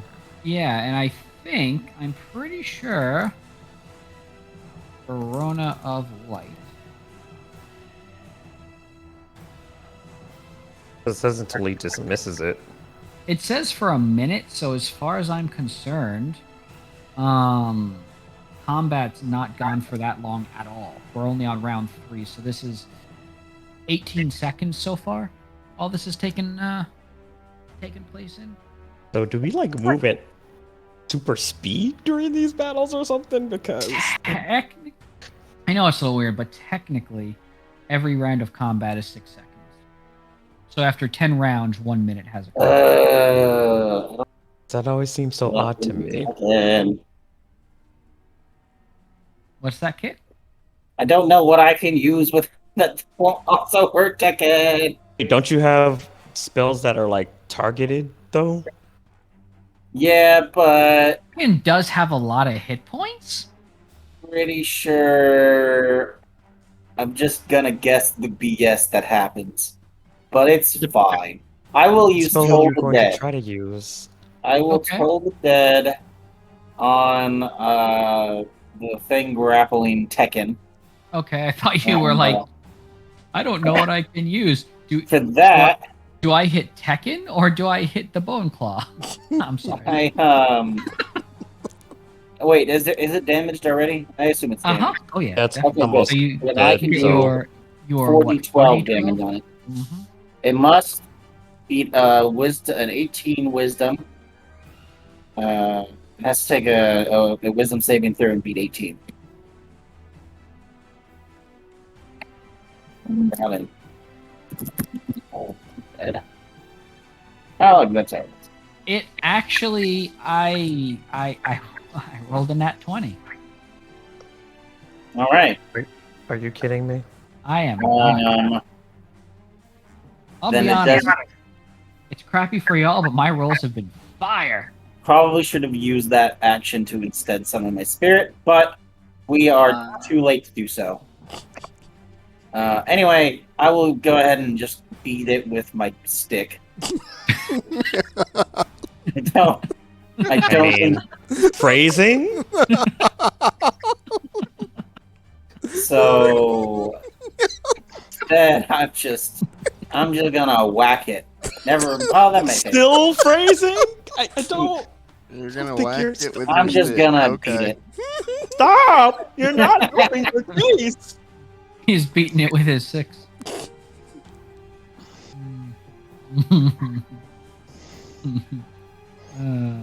He's 16. Okay. There you go. You hit it. You dealt damage. All right, I'm good. And at the end of your turn, Oh no. You should have known that was coming by now. Kit, can you give me a Constitution saving throw? Got it. Save? I like to look, point out this is still I'm your probably fault. dead. So... Let me just drop my hit points. What is that? 0? No. No, that's different. Just reduce your maximum hit points by 10, please. Stuff. Yes. Is my current HP the same?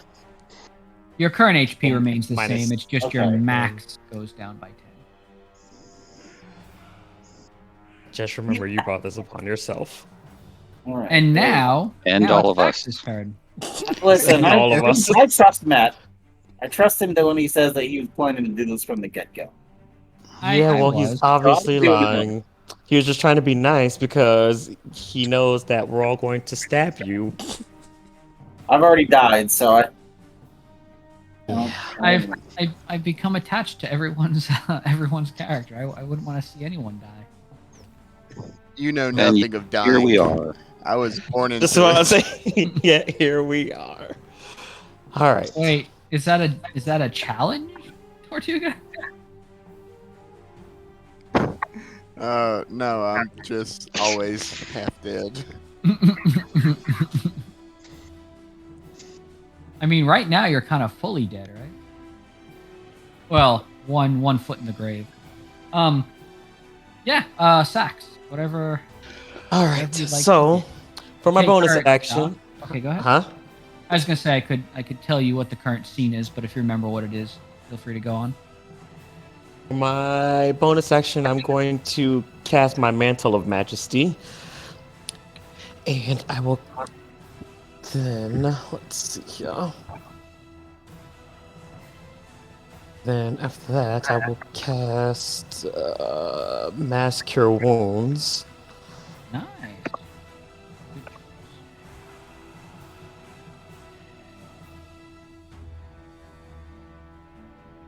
As soon as I can find it.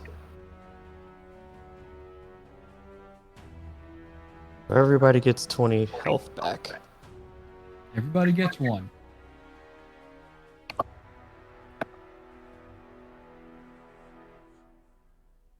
And it does allow me to cast Command as my bonus action, so.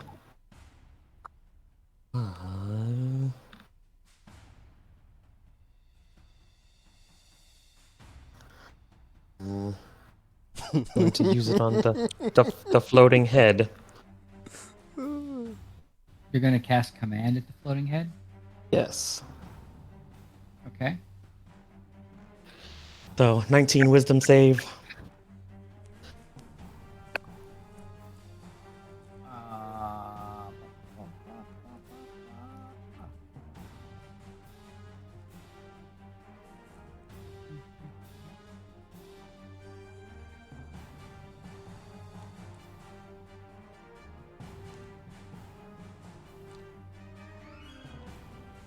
you go to cast command, and you find that your spell fizzles.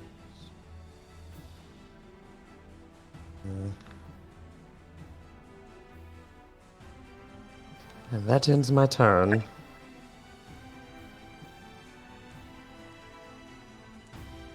Okay. At the end of your turn, Sax, I need everybody to give me a con saving throw. This is a lot of constitution. I don't wanna. Said oh crap! These saving throws are gonna kill me, man. They literally will. Yes, yes, yes, they are. This is a pain in the butt because it's always like my weakest stats that we have to do this against too.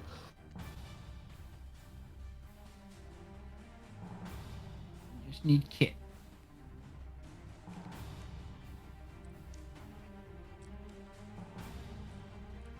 Oh shoot! Sorry. You're good. Worth. Oh fuck. Kit and Sax. Oh, you're just blinded. Wonderful.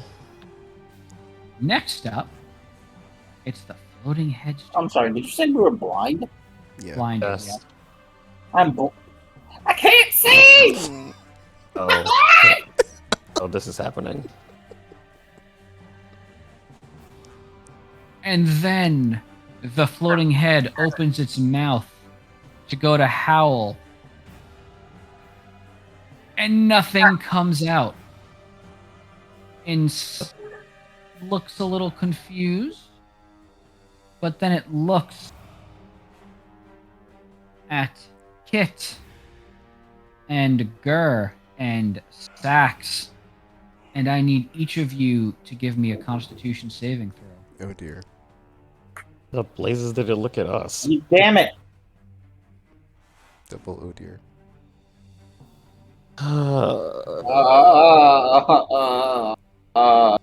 Crap. Oh dear. All three of you, please take 21 necrotic damage. Take how much damage? 1d what? 21. 21. 21. I thought you said like 1d. 21. Yay! Not so bad. Why would you say that? I'm back down. Oh crap. Speaking of, Gur, can you give me a death save?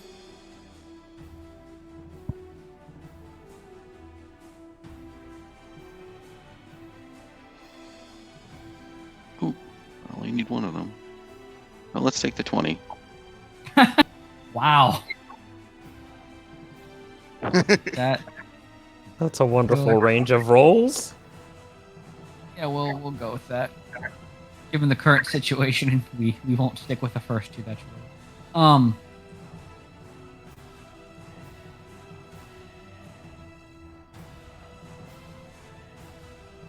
In fact, given what I like to do with death saves, since it's a 20, a nat 20, you actually get 2 successes. Okay. And next up, we have Tortuga the turtle. Tortuga, there's one bone Oh, claw and finally. a floating head. If I take off running, can I get within 10 foot of the head?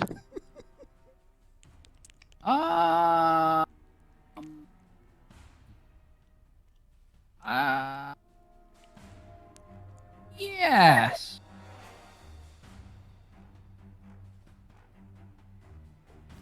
It's about to get interesting. I mean, do what you gotta do.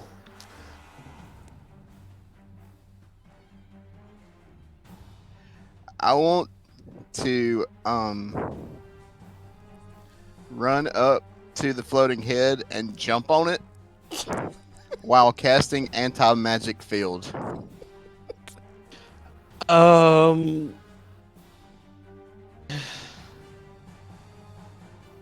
Okay. I'm gonna say that this is an acrobatics check.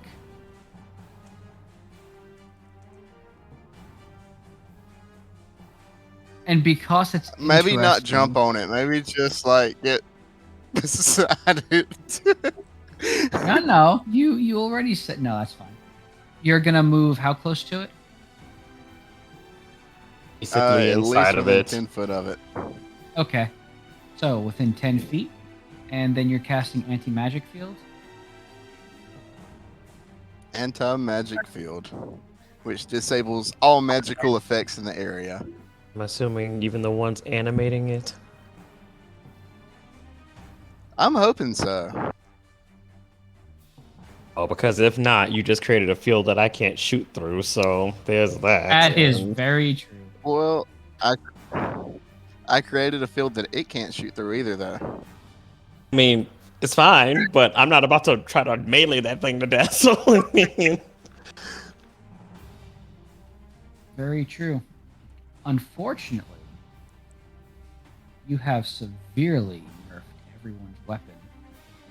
Oh yeah, because all our weapons are magical. So that's also a slight problem, because... And our armor by... And Mm-hmm. Oh no! That's even worse, because... I think your Well, armor's what's protecting you That's from only the if they get fire. within 10 foot. I mean, people who do melee have to. But that's What to besides say. the point. Because none of its things it does are actually magic. That I've been What? doing all this time. Wait, what? Yeah, it doesn't use magic. Oh, what the crap? What the crap? Certain things it does are magical, but the howl. Well, Lucky this is for you, just Getting Is better, it better by the I- second. I did not roll. I did not roll well, so that howl does not occur.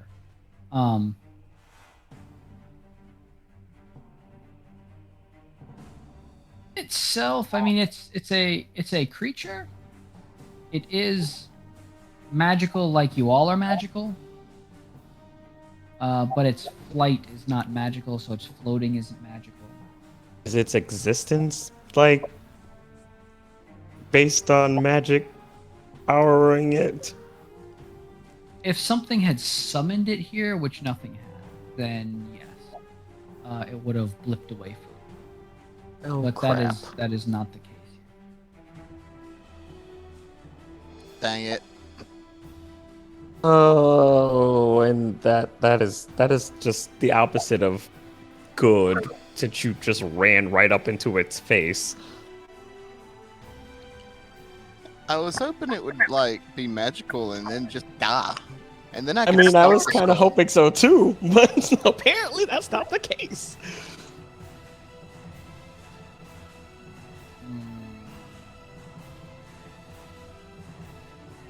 Oh, this is a pain in the butt. That said, some of the stuff it does, is magical, so it's not going to work. For example, the thing that's been should've blinding you, Banish the thing. stuff that's been blinding you, that is magical. So we don't have to worry about being blinded, so that's good at least. At the end of your turn, Tortuga, it sees what you did, and it can't do anything. Its turn, because everything it could do at the end of other people's turn is considered magic. Is magic? So that actually is good in that case. Tekken, it is your turn. Okay, so Yeah, I'm it's killing exactly the how Bone you Claw think. right now, but like, Come punch it. still, Kill the bone claw. but like, when I have to go attack the crystal thingy or what the skull thing or whatever, it's like on the magic field thing or whatever. Is there like a time thing on that where it's like going to expire eventually? It lasts for an hour, which is like a bajillion rounds. So, provided it's still alive by that point, you would be screwed anyway. So, just keep that in mind. I mean, I can drop the spell. Okay, that's what I was wondering. Alright. I'm gonna attack the Bone Claw. Or the other Bone Claw, so, yeah. Am I still grappled? Or something? I think I was grappled. You actually are, because it specifically did not want to do anything that would hurt you. Do I still get my attacks, or does that affect anything? Your attacks, because you are a monk, none of them are magical. Oh, okay, well. And because this is how I like to rule this, so Punch it. technically, your unarmed strikes count as magical for the purpose of overcoming magic resistance and magic immunity. However, I don't consider them inherently magical. So your punches go through magic defense, but that itself is not magical. So you can still do your normal Alright. hits. Punch the hell out of it. That will not hit. Okay. It's not good. Ow, bleep blarps. That will also not hit. Inspiration. Sure. That will not hit. Oh, whatever, dude. Alright. The 18 won't hit? How high are these stupid things AC? Well, because I The didn't floating head. get any hits, I can't use my key points. He's not hitting the floating head, he's fighting the bone claw. I'm an idiot. You hit with all of those. Keep going. Do your thing. Roll your damage. Okay. You can roll 2 more damage rolls. So there's 10 and then 16 for 26. That's 26 and 15. Oh, wait. So did I not need to use my inspiration then? Did not. Okay. Nope, you're good. Okay. That's 41 damage. 41 damage, yeah.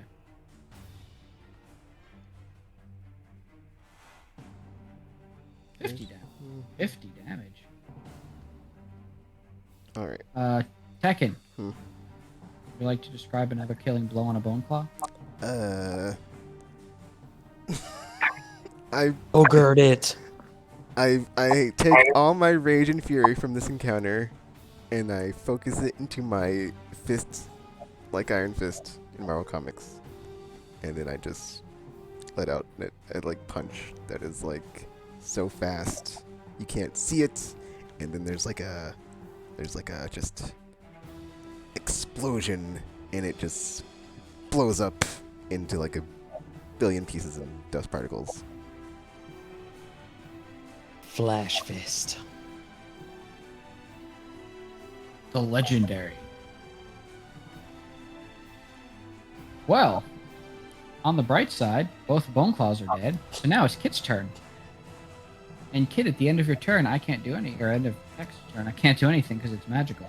So, what would you like to do? The only thing that's remaining is a floating head, but it's in a sphere of anti-magic, so...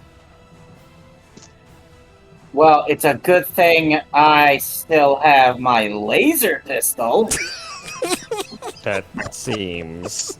I Yeah. forgot I'm gonna that you had a shoot laser the pistol. skull. Well, he definitely didn't. I didn't what?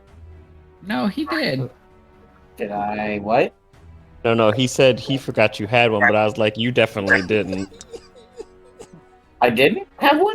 You didn't No, forget that you that did. you had That you one. didn't forget that you Oh, had no. one. I did not forget. I just never had an opportunity to need to use it. Everything explodes or catches fire. Funny thing about the laser pistol you found. Oh boy. What's funny about it? It works on science, so it's not affected by the anti-magic shield. That's Yeah. not That- the funny part he that- was talking about. I can guarantee it. That is the funny part. The second funny part is because he's within melee range, using a range thing is going to incur disadvantage, especially because he's got a buddy that's... Oh no, the buddy is not grappled there anymore.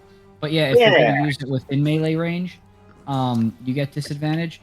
However, you're not in melee range because I'm thinking of the Bone Claw, so you can shoot away. The thing is, whenever you use this laser pistol, you need to roll a d20 for me. Yeah, that's the part I was worried about. You...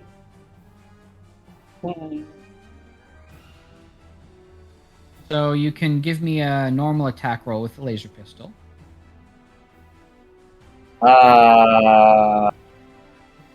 Screw it, let's just do it. Laser pistol, go! I don't know if 15 hits, but I'm gonna roll anyway. Kaboom! When you shoot with the laser pistol, so your attack was a 15, your damage was a 7. Give me a roll of a d20.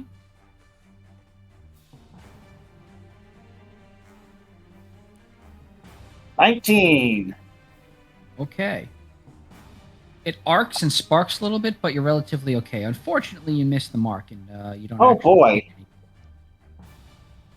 I'm gonna continue to use it anyway, because I don't care. We know. Is there And then- anything else you'd like to do, Kit? Since I am in melee range, as you advised, I will hit it with my stick. Well, I mean, you were not in melee range, which is why. Oh, you were I able to was shoot not them. in melee range. Would you like to move into melee range? I would like to remind you that your Shalala is actually magical. Which means it will be However, I magicked do have a by the staff field. that the shillelagh works off of, I guess. Yes, I you would say. can. So I'm just gonna essentially, beat it you're- with my stick. Yeah, yeah, Yes, I would like to move within melee range, and then I just wanna yeah, sure. beat it. What is the difference between a 1d8? Why do I have the option of a 1d8 and a 1d6? Because 1d6 is when it's not. Oh, does it? Your staff, I think, is I forget the word. You can use one or two hands. Oh, I will use two hands That way and you go 1d8. hard on it. Once again, phrasing. I mean, I feel like we should be paying attention to this. He's gonna beat it so hard with two hands. Not I helping. will. It's gonna get beat. I hate it here. Cute. So you smack it, and it bounces off and deals no damage, as far as you can tell. Dang it. Alright, well, that's the end of my turn. Sax. Oh, there's literally nothing I can do You can in this Bust situation. out a song So, to encourage us and stuff. oh, I mean, I don't think that's gonna help. I don't think it's gonna help at all. So, I will cast my Mantle of Inspiration to give us the temporary health points. Well, I mean, those of us who aren't standing right next to Tortuga anyway.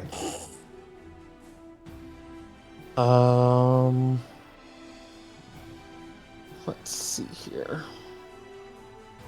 Oh, bad news. Kit can't gain anything because he's within the anti-magic field. Of course he is. So I guess that leaves. You know what? I'm just not gonna bother using it then, because now that I think about it, both Gur and Tekken are gonna have to move within range anyway, so that's gonna negate that. I actually can't do anything, like at all. I've been negated for this entire turn. Thanks, Tortuga. Onwards. Thanks. Tortuga actually did a good thing. He has actually stopped a lot of damage potentially coming y'all's way. But I had a whole plan to deal with this stupid thing, and now I can't do anything. Next, the floating head cocks its head back, which is its, I guess its entire body, because it's just floating head. And it howls. Can everyone give me a Constitution saving throw, please? I'm already doing death saves. Do I need? No, you don't have to. Okay. Okay, that sabotaged me because it rolled to the 20 and then it rolled onto the other side. I was like, really right now? Really?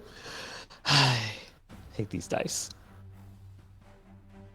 And I can't remember. Do I have one more lucky? I think I used yes, it. you have one more. You've only used 2 so far.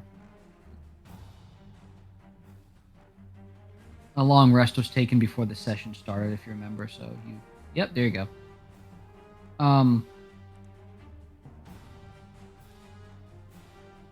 There's Kit.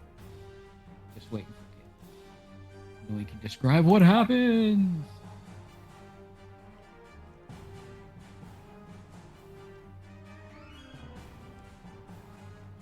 Or at the very least, we'll say that Sax drops down to 0. Everybody else succeeded, except I don't know what's happening with Kit. But we'll let Kit roll when the time comes. Grr, another death save. All you need is one more success. God, Kit, you dropped to 0 hit points. son of a bitch! Yes.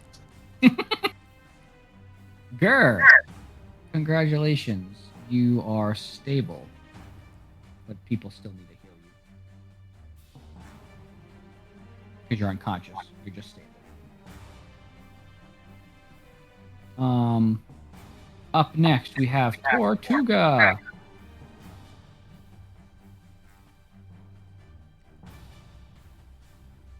Tortuga.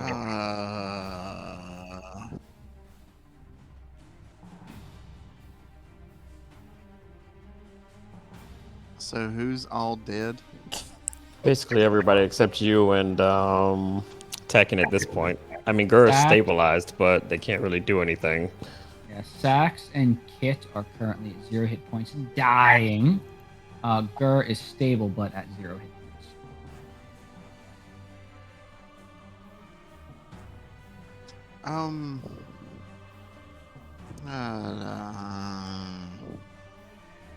Does this thing have any damage against it at all? It does not. I don't think any of us were able to attack it. We were dealing with the bone claws, and then you erected the whole magical barrier thing. So.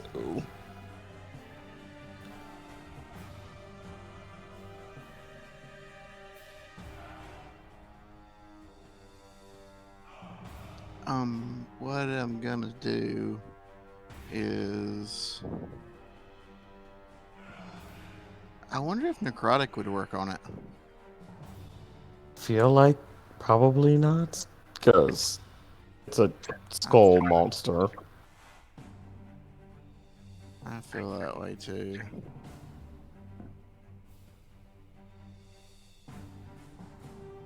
Oh.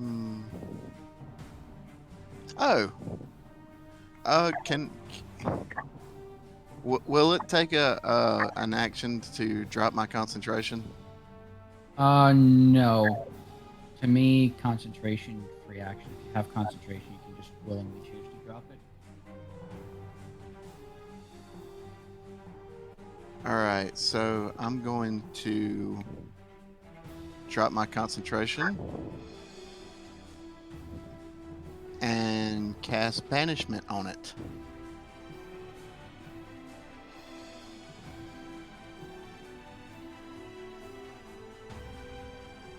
Sorry, say that one more time, Tortuga. It has to make. I'm gonna drop my concentration and cast banishment on it. Oh, nice. It has to make a save of 19 for charisma. Okay.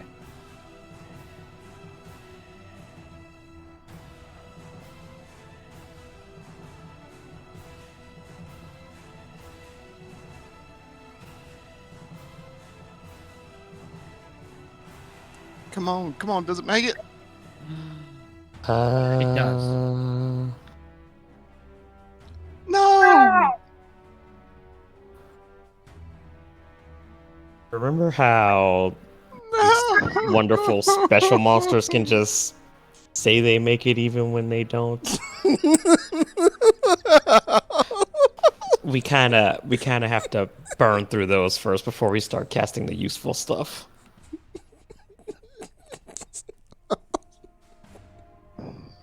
Oh. Which is what I was trying to do before, everything else happened.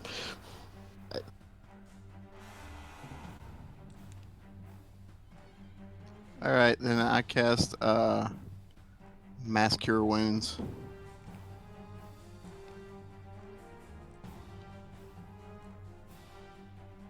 We're saving your teammates. I am.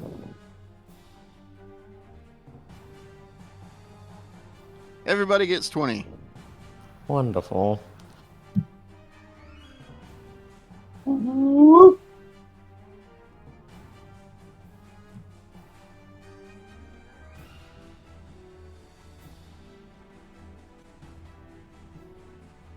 Is that your turn, Tortuga? And yeah, that's my turn. So, Smack it in its face. seeing and feeling that the magical prevention has dropped, the floating skull looks at you, Tortuga, and you must make a Constitution saving.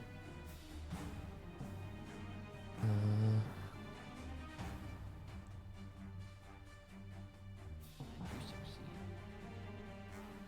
Tekken, it is your turn. Yes. Your turn.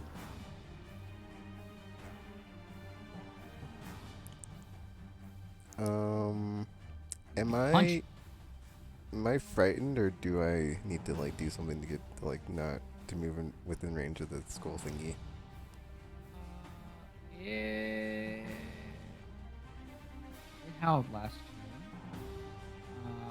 So yes, you are currently frightened. Okay, I'm gonna use my stillness of mind to end my frightening on me.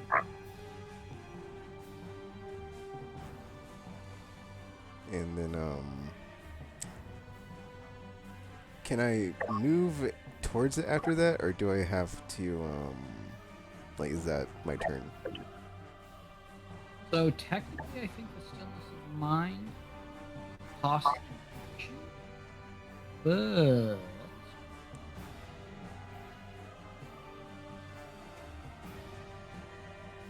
it's silly to me. So I'll let you do it as a bonus action, at least for this session. So you can still attack if you Alright. Okay.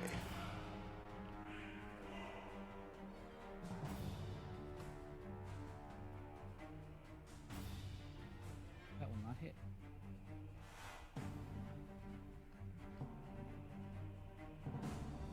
That will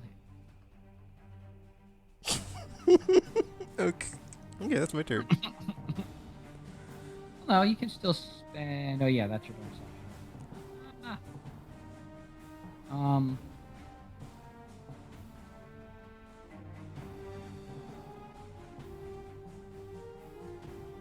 Yep. Go.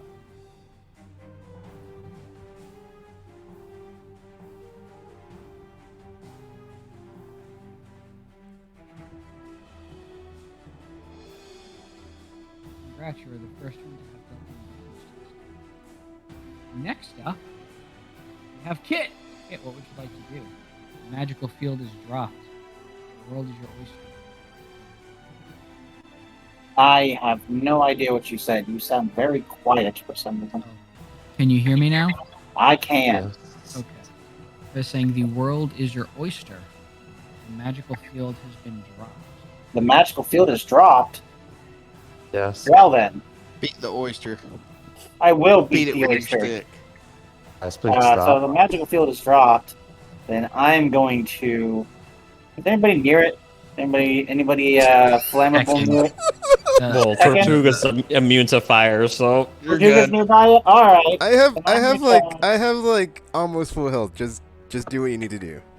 I'm just gonna cast. Do it. Six. I'm just thinking of how. Just Fuck, the what strongest do I wanna go? stuff you got. I'd say take whatever nuclear options you have. That's my idea. That's my plan. And I'm gonna go ahead and 7d12. Yeah, I like that idea. Let's cast Witch Bolt. 7d12 damage. I hope I get all 12s. Alright. 24. If it doesn't hit, I'm going to cry. No, that's it. 7d12! Go! I would have cried too because it's 28. like, there's a lot of ones and twos in that. Yeah, can I get like some inspiration? Yeah.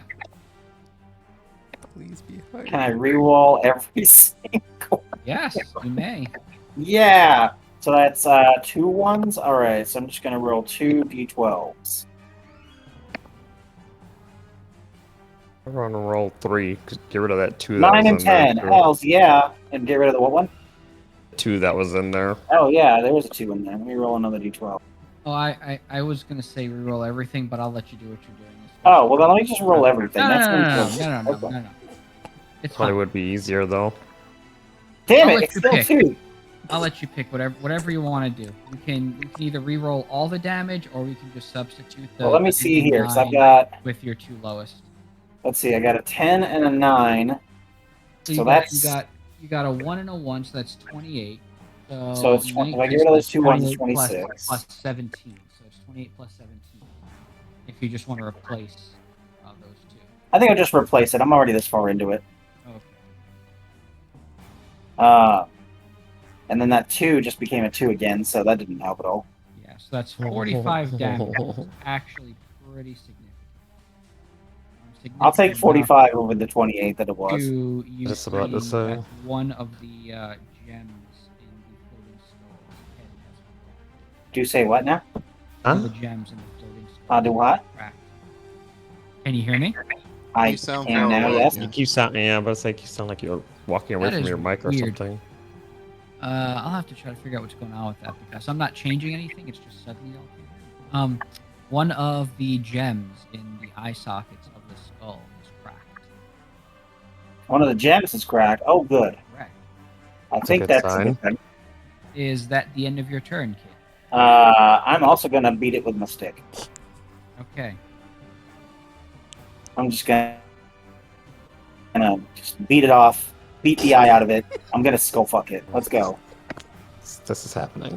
Well, that one you didn't even try. And 29 hits, I assume, and then 11 damage to its eye socket. You hit it for 11 damage. What? You hit it for 11 damage. At the end of your turn, Kit, please give me a con save. Constitution. At least let me do wisdom. That works. The worst of stats. You succeed. And next up we have Sax. Wonderful. Let's see here.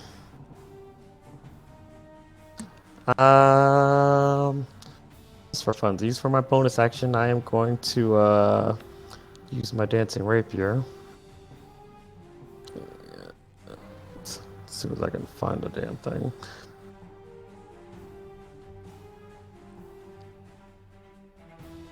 Does that hit? Yeah. Yeah. Okay. And actual attack, I'm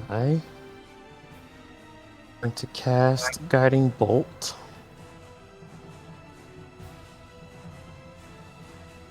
Does that hit? That's a nat 20, so it has to. Cool. Jesus. Wow. Alright. That technically ends my turn. What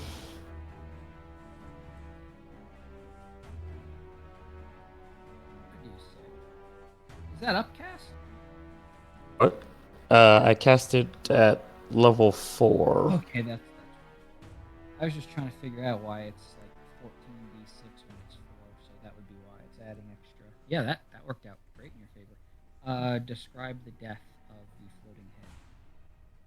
Oh, nice.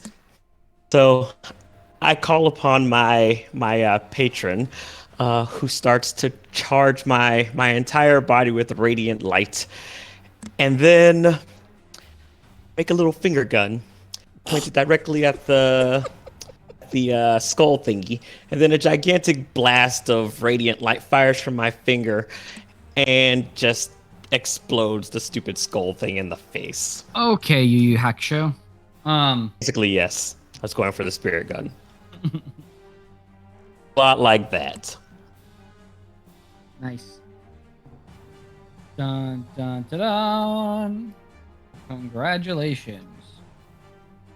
You have absolutely destroyed the skull and the bone paws and the stuff in the room.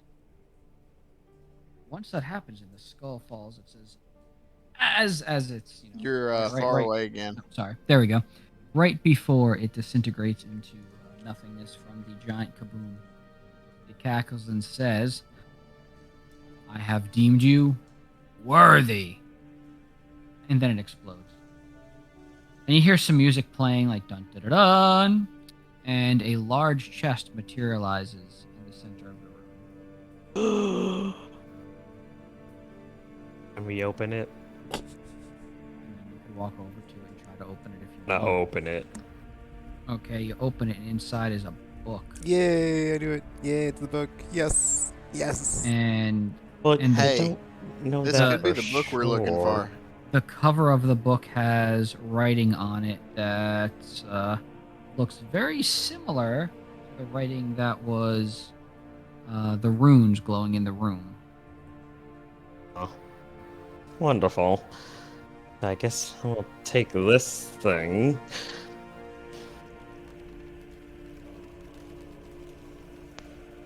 That might mean the room was for Magpie. Wait, he was supposed to be sealed in that this entire time? Then how did he get free? I'm just kidding. I'm just kidding. I was there.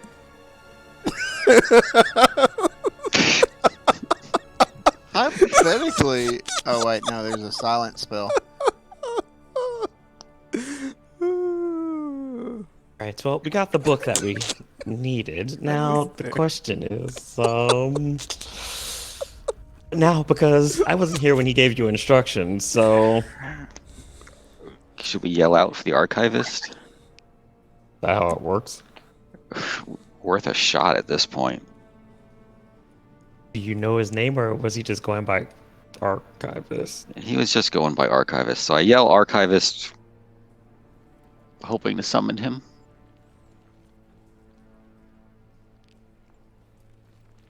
A loud pop is heard, and you see that he is towering above you all, standing behind you, Oh, well, rubbing that's all of its pleasant. four little hands together.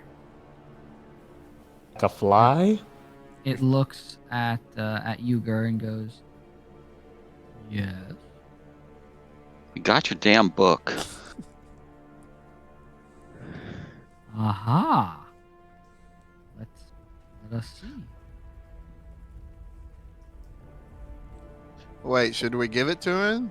I mean, at this point, I we've don't already trust caused one this. apocalypse. What's the worst that could happen? I give him the book. 2 apocalypses? Oh, we're already on like 3 at this point, so it'd be 4 or something. So, Okay, Yeah, that's if we what have to this figure book out what I may the bring plural of about. apocalypse is, we're in trouble. Apocalypse? at this point, maybe they'll cancel each other out. Who even knows? Instead of apocalypse, it's apoca eyebrows.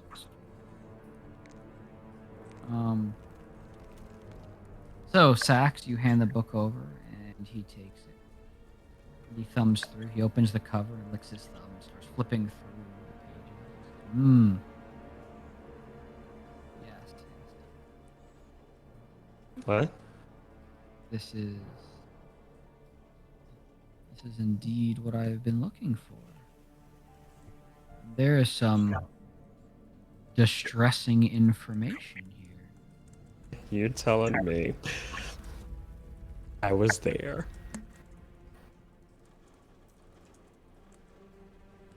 And as you say that, the archivist looks at you and goes, "So the book says, right here." And he flips it around, and the writing is all in the same writing as those runes were, and you can't read it, but he's pointing at it, and you get the feeling that on there it says your name somewhere. And he starts pointing at the rest of you and pointing out different pages in the book, and he says, I see that you all were the ones responsible for my collection being upset. I mean, technically, people who are responsible are all the ones who fail to properly protect all these things that we managed to get through in order for this all to happen. So, I mean, I feel like some blame should be placed on all of them, like the museum who was supposed to, like, keeping magical items away from him, and these random villagers who somehow happen to have magical items on them as well. I mean, it's everyone's fault, really. Literally everyone else's fault. We are assembling allies and stuff to make it right. Hmm. Yes. Was that Magpie's room that we found? That is one of the places during transition. Yes. There's others. Hypothetically, if we could place him back in there, could you deal with him from that point? That room itself would not be. He flips through the pages in the size. Unfortunately, at the current point, that room would not be sufficient anymore. He would require being placed back in the domain itself in such a manner that spry adventurers as yourself could not accidentally unleash him back on the world. I feel like this is everyone else's fault, though. There were a lot of pieces that were required in order to let happen, and I admit that the first piece was making sure that my collection did not get out, but that was part of it. The rest was making sure that the collection did not get powerful enough to easily evade me. Well, this is Unfortunately, that awkward. was also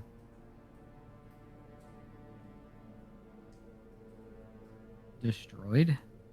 And yes, this book is outlining quite everything that I had suspicions. Also, you had the pig, so there was more assumptions. But yes, I believe if you all say that you're going to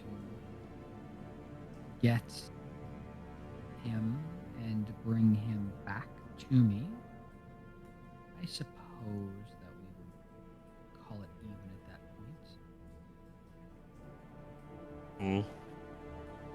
Now, we know this guy's like pretty powerful, and we've, in addition to gathering allies, we also have a few magical items we've gotten as well. But like, you know, what are the actual chances of this actually, you know, turning out good?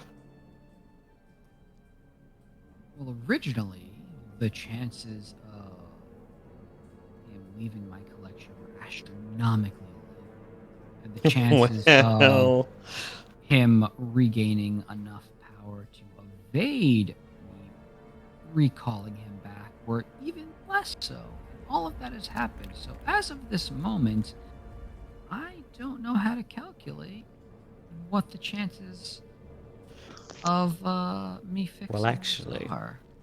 in that case, that means technically our chances are like amazing, because if we were able to get past all of those, then I mean we got this in the bag. Or we are gonna make it worse. Wait, I have another question. I have another question about the room. Could you make it stronger so it could hold him for an amount of time? Because I have this plan. Well, where we like gate him into the room. Mm-hmm.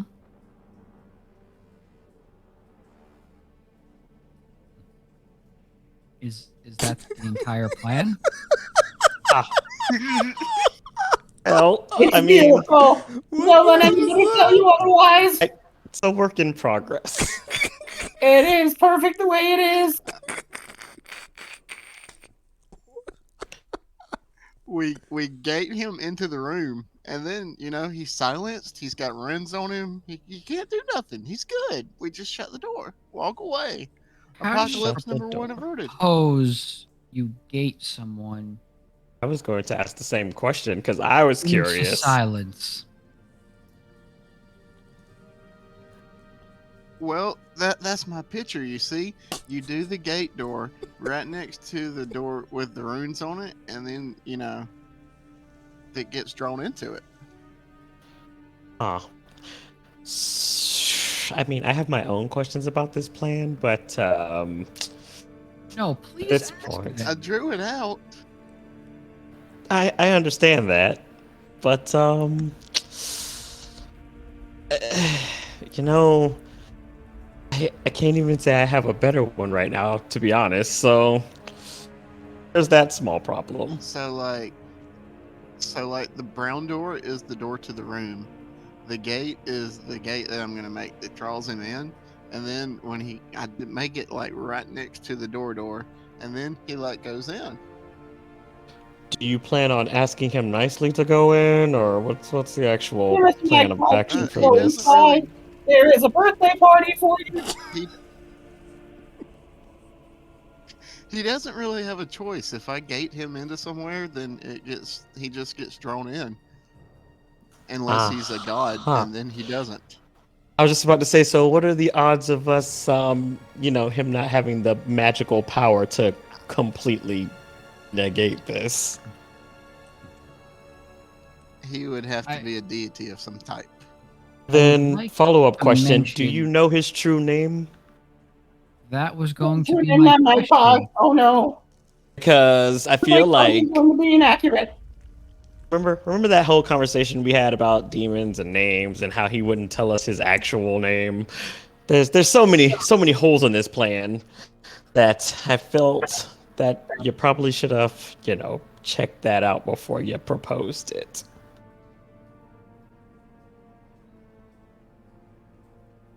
Your tiefling friend is correct.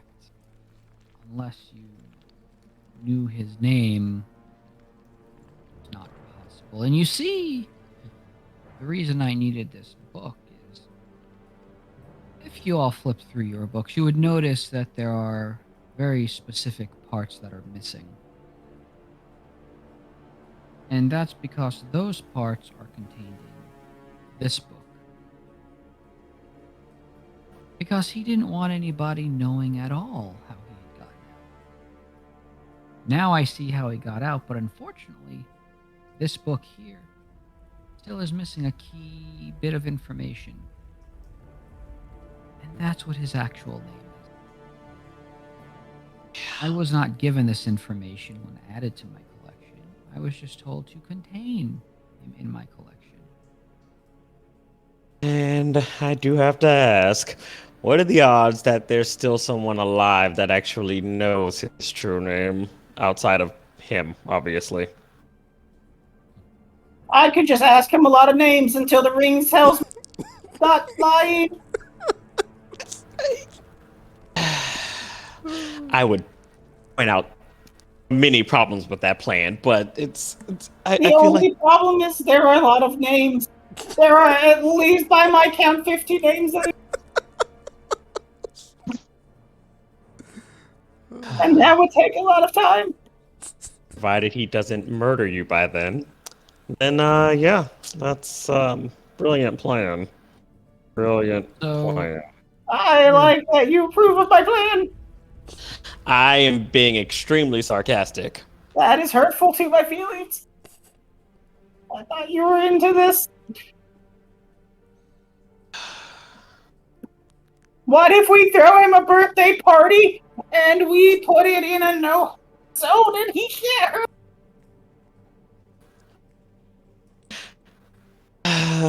Do you know when his birthday is?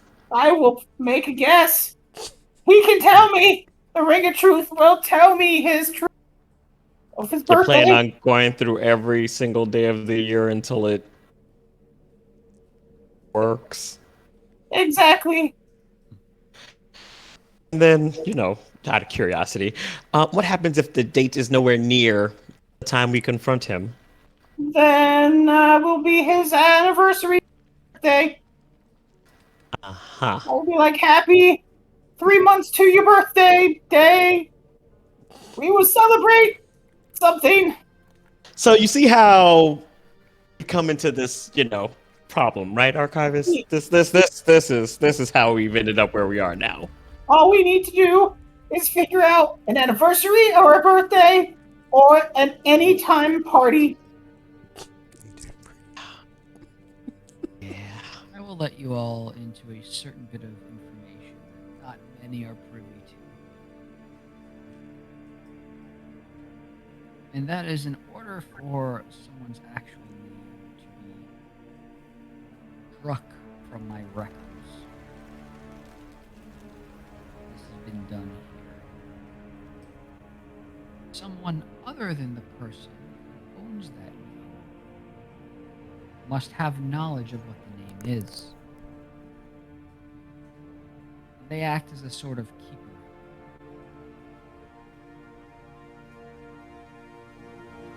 I've been trying to locate who this person is, or entity, or something. And I've had a few leads, but unfortunately they haven't worked out. I imagine if you could figure out who this is and deliver the information to me, we could work out a deal.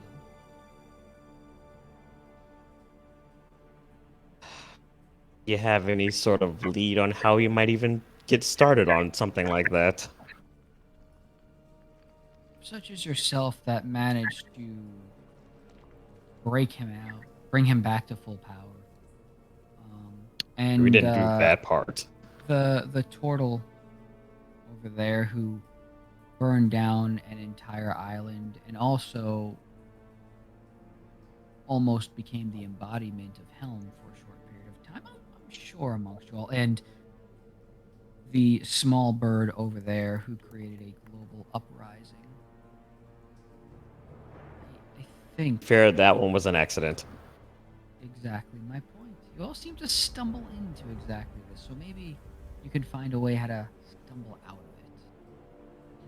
I will give you this though, when he hands the book back to you, kid, or to Usax, that you found. Find who was able to help decipher this book. And if you can figure that out, I'm sure you'll be more than capable of finding this true name keeper. The instructions on how to call me are in that book as well, and if you figure out how to properly translate the book, then you'll have what you need. If not, unfortunately, I'll know exactly what's been going on, but we won't have to speak again, so no worries. Hey, you know what language this book is in, correct? I do. Would you be able to translate it for us? Actually happens to be a powerful book with some very special information privy to, well, the universe itself. If you can't so much as figure out how to translate it yourself, then there's no way having Magpie's true name is going to be of any use to you. Thanks for all your help. You'd be surprised. Although, the language does look at least somewhat semi-familiar, so I guess it's somewhere to start. Figured if anybody would be able to figure it out, it would be you, Sax.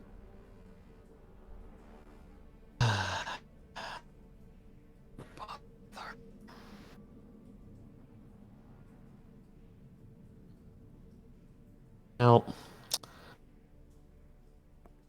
we have yet another piece to this ever-expanding puzzle. And, Magpie is a pain in the butt. It's the pain in the butt. Yeah, and now it's time for you all to make your way out of here, and maybe we'll talk again, maybe not. But until then, and he very quickly taps each one of you on the forehead, and the entire world seems to spin and shift, and suddenly you find yourself back at the bar in the inn that you all are so used to. And you have one more piece, potentially one final piece you need to decode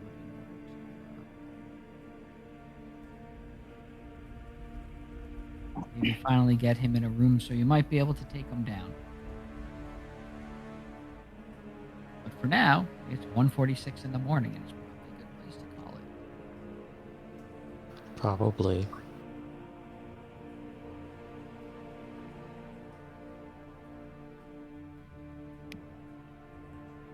I believe it is Yes. time for bed. Bird is correct.